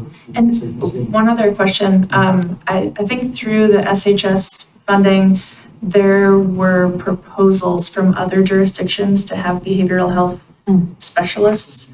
Are you in communication with those other jurisdictions? How's the rollout going? And like, do you have an idea of whether those positions are kind of your typical like 9 to 5 or 7 to 5 positions? We have, Val and her case manager in Oregon City. We have Brandon, he does Canby, and I think he's one day in Malala. And then we have Amber and her case manager in Westland Lake Oswego. And, we have Gladstone just got one, and she is not embedded, she's in the police department, but she is through the mobile crisis response team, kind of like Wilsonville does. I think Brandon, Val, and Amber are on call. It's hard. I don't know how they do it. Yeah, I think they're on call, and then the rest of us work shifts. Everybody needs, all the cities, I think, need their embedded PHSs, and I hope that it keeps spreading into rural areas. Yeah. I know that our model has been used as an example for, either examples, that could be funded in our county, or even like, for federal site visits and things like that. So I think it's helpful for us as a council to understand how our model compares to other cities and how that whole network is building out in Clackamas County. Yeah, and we really were, I think we were curious about Multnomah, and Multnomah was curious about us, so the city PHUs, we all got together with the Multnomah team, and a lot of them are embedded officers. Yeah. They go out. Do you mean the whole? They got. For the sheriff's they got a office. lot of them, but for the sheriff's office, they had alone, and they all came out, and we kind of were like, oh, this is what you do, and no, this is how you do, so it was really good to see what each other does and how it's collaborative. I think we have a little bit more ability to connect between people with lived experience and really, or people that are not officers. When I worked for LEAD, I worked for the police department, the connection can be a little bit harder, because sometimes I'm just saying, hey, I'm with the police department. But I've also watched it bridge the gap. There's so many in the community that call me and say, or I call them and they're like, really, the police department's reaching out? And I mean, really, so it's been so great to watch, like, oh, they're, because they're not used to that, the officers don't have time for that, they're not, trained, well, the one thing I'll know, they're trained for yeah, so I think it's been the future for a while, and it's been slowly. And we, here in Clackamas, with the House's liaisons and that have been a game changer. I think other places along with our library. And I'll let them roll into that when they present, but it's been a game changer too. I think we're ahead of the game of really bringing in the resources into the city and not relying on county resources, even though some of our funding or most of our funding comes from the county. I think really having that, oh, you're with the city of Milwaukie. Right. Yes, It means a the lot. autonomy is good. Yeah. Thank you. Yeah, of course. Any other questions? Could I ask, I'm curious, how does like your department measure success? And I guess related to that, I'd assume one metric that you look at is the people that you're interacting with, are they able to get the care they need? Are you talking to them multiple times, which I imagine is common, versus like how often are they able to get to the treatment where you don't have to keep meeting with them? Yeah, I think the biggest success would be the reduction in 911 calls and and hospital visits. Biggest, but then it bundles down.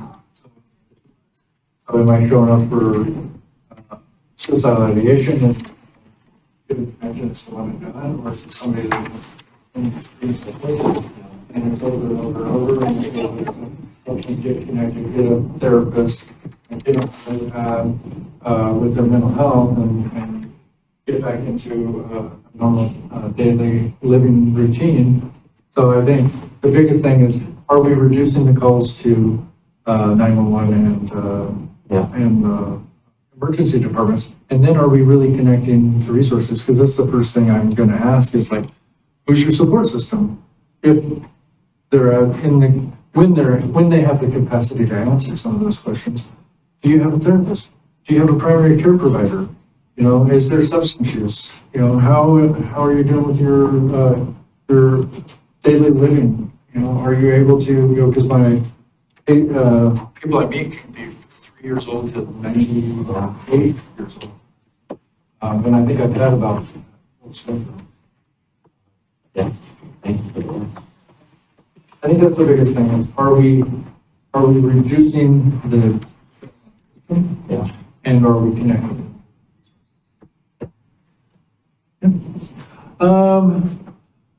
Team MPD, you know, there's 3 administrators, you know, 7 sergeants, 6 patrol sergeants, 1 detective, 21 officers, and, you know, they've been really working hard at doing interviews and really making sure spots are full.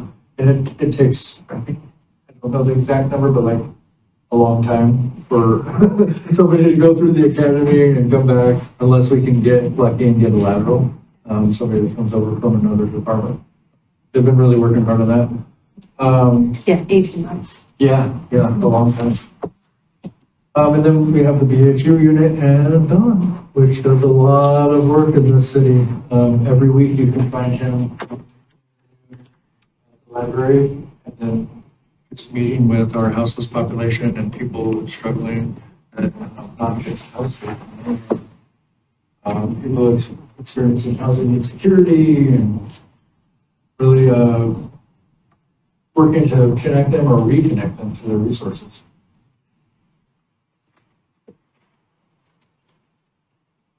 Kind of goes to the question you asked is, you know, our biggest thing is referrals, resources, connections, basics, needs, and follow-up, right? Sometimes my follow-up, I mean, I've worked with individuals where I'm having to follow up every day in the beginning, right? Hopefully to get that down to once a week. And then the great thing about this position, and I'm super thankful, is if I'm engaging with somebody that's been involved in the mental health system for so long, they're used to like, oh, I have 55 minutes, they know. I got 55 minutes and then it's wrap-up time because they've been in it for so long. But then I'm like, hey, Starbucks knows me very well because a lot of the times I'm like, hey, let's meet at Starbucks and have a conversation like, minutes. Right. What? Well, we just go have coffee. Right? And then we can start the conversation from there. And then, you know, we go to a more private spot, and have some deeper conversations. But really having them feel comfortable and being in the public really has been a game changer. Yeah. And I can spend 5 minutes, which sometimes it's 5 minutes, and I can spend 5 hours if needed. Trista's been working with this mother and child for the last 3. Yeah. Here's some numbers. Then this is just this year, January to the 31st. She didn't put the, exact number. I can't read the exact numbers, but you can see. You think about Milwaukie police.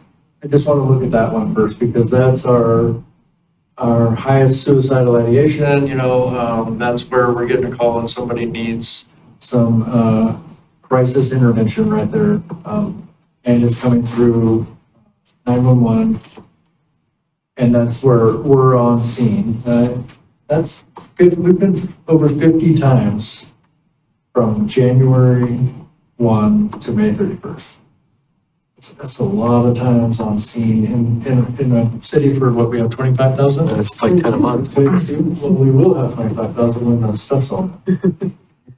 And then, you think about total calls, over 250 from January to May. That's a lot. And I thank you again for really helping to get the case manager, because she's been a game changer. And then you'll see the police report follow-ups, and those are the ones, some of them they'll still hit my desk after I've been on scene, but most of those are the ones when we're not working. It's a lot of calls. And then you just get basic outreach and community meetings. Sometimes this all depends on how I classify it. Sometimes when I'm meeting they'll walk in, you wouldn't be, after we built relationships, you'd be surprised to hear how many people just walk into the police station now and ask for us. Or they don't even know we're here and they walk in and they need support. So that's going to be a lot of the community meetings. Or it could be mobile without police, or something pops up and this person could have a lot more dangerous stuff in their past. Officer might come out with me in the beginning just to make sure it's all clear, and then be like, hey, do you need me? No, go ahead. But they're really high numbers, and I really wanted you to get a feel of since January to now, pretty high. And summer just got here, so the numbers are a little higher in summer. For some reason, I think people are having fun, and it peaks in summer, and then it also peaks when fall, so when you're coming out of summer and the weather kind of gets you a different type of peak where we get depression. Do you have an idea of a breakdown, just roughly, between those that have some type of housing and those that don't? Within these numbers, these are mostly housed. The ones that are unhoused, I would say is probably that I engage with, that Don's like, hey, because Don is really good at de-escalation and stuff himself. But when he's like, I need support, or we have somebody that's screaming and yelling in the middle of the road. Some of these, you're seeing in these numbers is probably, for me, is about 10%. And then Don takes care of the rest of the houseless population. But I'm usually just showing up because they're at an extreme. Or maybe there's a welfare check coming in and they're throwing stuff out in the middle of the road, or they're just screaming and yelling at somebody that's not there, and people are concerned. That's the great thing about Milwaukie is our community cares, and they don't wait around for somebody to be harming themselves or really in danger. We'll get a call and they'll be like, can you get checked on here? And if there's psychosis or somebody's experiencing delusions or something, I'll show up. So probably about 10%. If I had to just off the top of my head, out of 500, it would probably be about 50. That's really helpful. And I know that we're crunched for time. I have one other question about the calls go through the Lake Oswego call. LOCOM. Yeah, LOCOM. And what type of behavioral health training, if any, is provided to the 911 center, the dispatchers? I can get that in. I don't want to tell you something that I don't know. I know they're trained in different areas. I know they always love to have the behavioral health support. CCOM had one vetted for a minute. That used to work for the mobile crisis team. And if you don't know, they kind of cut a lot of behavioral health positions now, but I'm sure they have pretty extensive training in all areas. But I am an EMS council member, so I will bring that up in the next. Okay.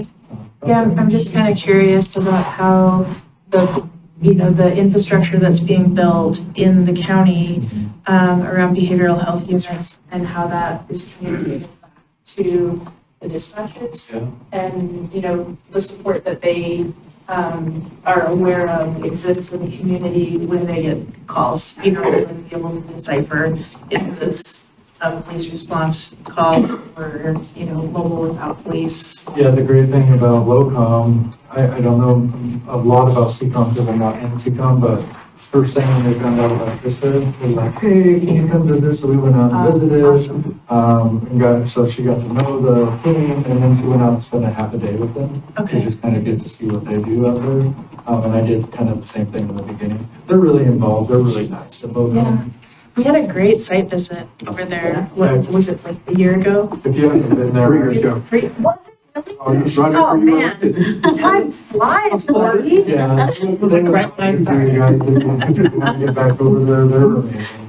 I But yeah, they're really remember it involved. like it was yesterday. And they'll get on the radio if they have a question, they'll ask me to give them a call. So they're really involved. But I don't know the exact training. Okay, no, that's all right. That's really helpful. And you guys all know about the stabilization center? In there, I got numbers on here for us because I don't have all of the numbers on who else refers in there. But the 23-hour stabilization side, that Clairvita runs for January, from January to May 18th, we, as Milwaukie, have put 34 referrals in there, which probably is most of the referrals across the board. Yes. BHU did, and I'm tracking, we have Chris and I created a tracker, so we're tracking, if it's law enforcement brought them over there or us. So as you can see, Chris Rise did 22. That is a little higher now because I think there's been a couple since then, and then Milwaukie PD, 12. Are they pretty consistently at capacity or like is it a challenge? No, they haven't been at capacity at all. I think the most they've had in there, and they're really working on that, and the county's trying to help, is getting the other law enforcement and BHUs. Mobile crisis, I think, is the only other one that uses it like we do. I think the most they've had in there is 2 or 3 at a time. Yeah. And the county is trying to increase utilization. Chief is kind of an evangelist. Yeah. So but you know, I think that he would, if he were here, I think he'd say, you know, it's hard to change law enforcement behavior. I think everyone was excited about the resource, is excited about the resource, but it is a process change. You have to kind of change your general MO of what happens. And he, at every chief's meeting, is saying, it's a great thing, guys, it's working for us, come on. And so I'm really proud of the work we did with the county on our kind of, it's now called a partner agreement, not a good neighbor agreement. We advocated and were successful. They have security. I think the chief is even feeling like the security is overkill and that we could kind of maybe even repurpose some of those resources to some other outreach pieces.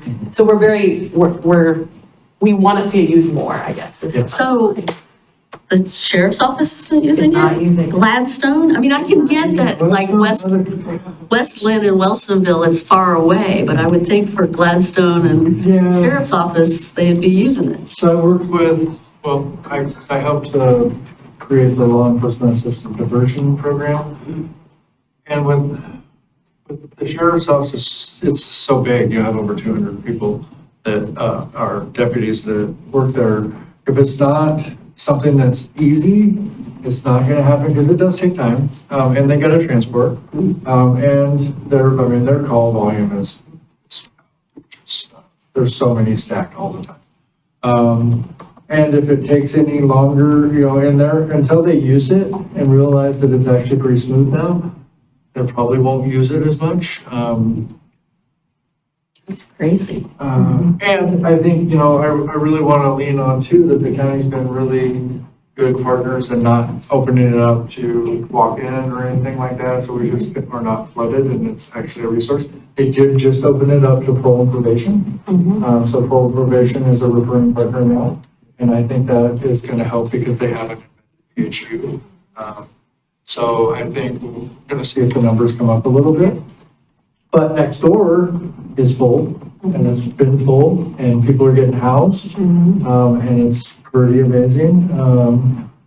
It's an interesting partnership because you got crisis on one side and you got temporary housing on the other. And with it full all the time, and there hasn't really been any going from the one side to the other side, but like somebody that's in that amount of crisis is probably not going to go straight over into a temporary housing program. So hopefully in the future, we have somewhere in Clackamas because we don't have any. But it's been really good partnerships. I try to, even if I'm not got somebody to go over there, I try to just go in and talk with staff and drop in and see if they need. I've been there for both sides to help them out. Somebody in crisis on the temporary housing side, and we've been there for somebody that was very suicidal and they could manage on the other side. So, been a good partnership. Any questions on rehabilitation or temporary housing? We probably need to keep moving. Yeah, we're running. Well done. How fast do you want me to go? Sorry. 5 minutes? So here we are, this is your library management team. Great, and Kelly, but I also wanted to show you, this is Team Lending Library, this isn't all of your staff, but this is the friendly people that when you walk in the door, this is your frontline folks that folks see. They are welcoming, they are helpful, and they want to help everybody that comes in. By the numbers, over from July to June, we have increased, and this isn't, we haven't gotten a full year, 7% increase in our door count over last year. Our Tuesday outreach visits, which are just 2 hours once a week, we've seen a 28% increase in that, and we still haven't finished out that year. Patron incidents, we're also seeing an increase, so we've seen an 18% increase in our behavioral incidents. Partners. So people are coming into the library more and more, we're being utilized a lot. Some of the things that library staff do in terms of support for behavioral health and with our houseless population. One of the things that we hear most often from staff is training. We need training, we need training, we need training. And it's training about intervening, de-escalating, what to do in a crisis situation, because that's often what's coming in at the front door. So this past year, we've had 4 trainings for staff to get better understanding of mental health.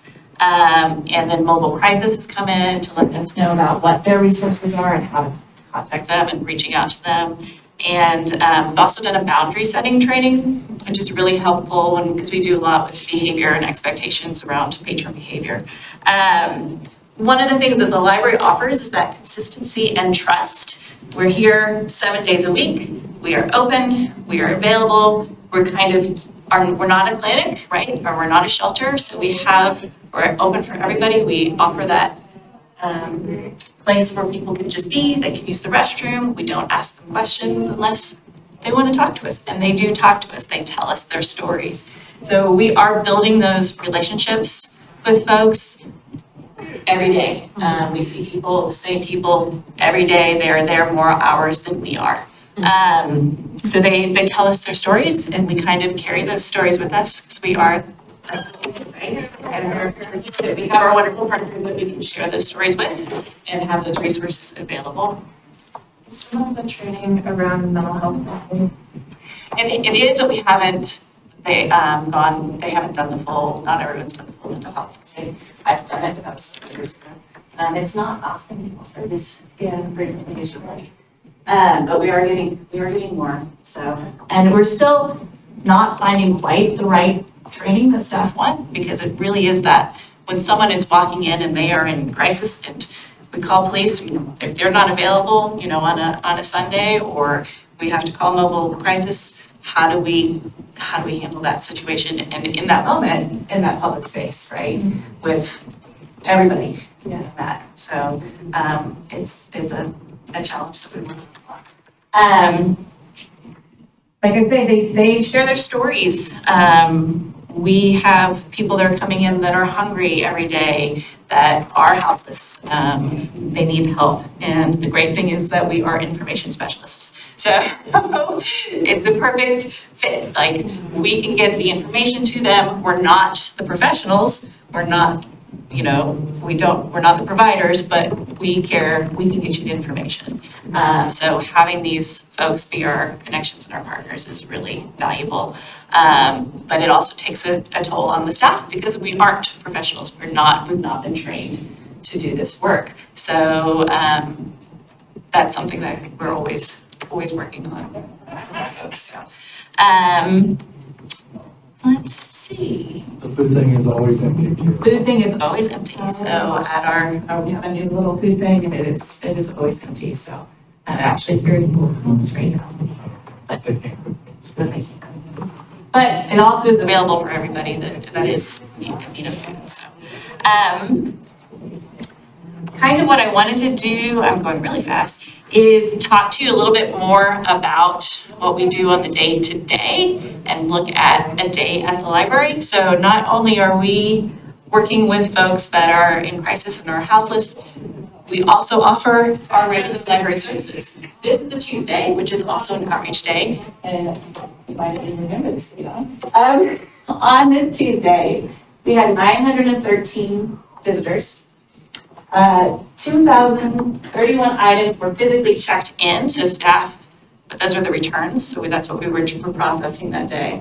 1,900 circulations about, so items that were checked out or renewed. 26 new items added to the collection. About 40 public computer sessions, so that's 2 hours per day. We have 8 public computers and 2 children's computers. Approximately 60 Wi-Fi sessions, but that's just like that first time use, so that number is probably a lot higher than what that is. We have 20 hours of volunteer service that day. I think that was 4 volunteers that are on Tuesdays. Approximately 12 new library card holders. We do about 300 to 400 new library cards every month. So folks are coming in. Answered 153 questions. So that's at all of our service points, children's desk, circulation, and reference. We had 5 library programs that day, and that included community outreach and 101 people attended the programs along with story times. And then we had 18 meeting and study room reservations that day. So our facility is used all day, constantly, and it is a busy, busy place. And you never know what's going to happen. Like today, we had a car fire. So, and it's all good. It was a normal Tuesday. So we're doing this. So we're doing all of this, and we're also spending a lot of time with patrons that need a lot of care and a lot of assistance. And so we're kind of that maintenance. We've got folks that we see every day that we're helping and that we're passing on their information because there's only so many of us, right?